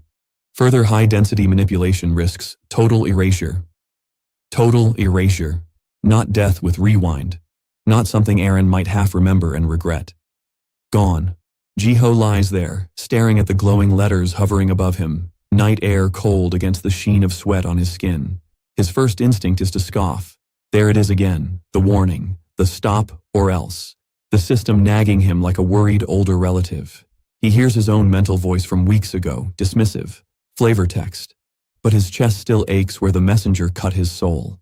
The sharp, empty ache is hard to ignore. He thinks of Aaron, twisted in her blankets, muttering through another temporal nightmare.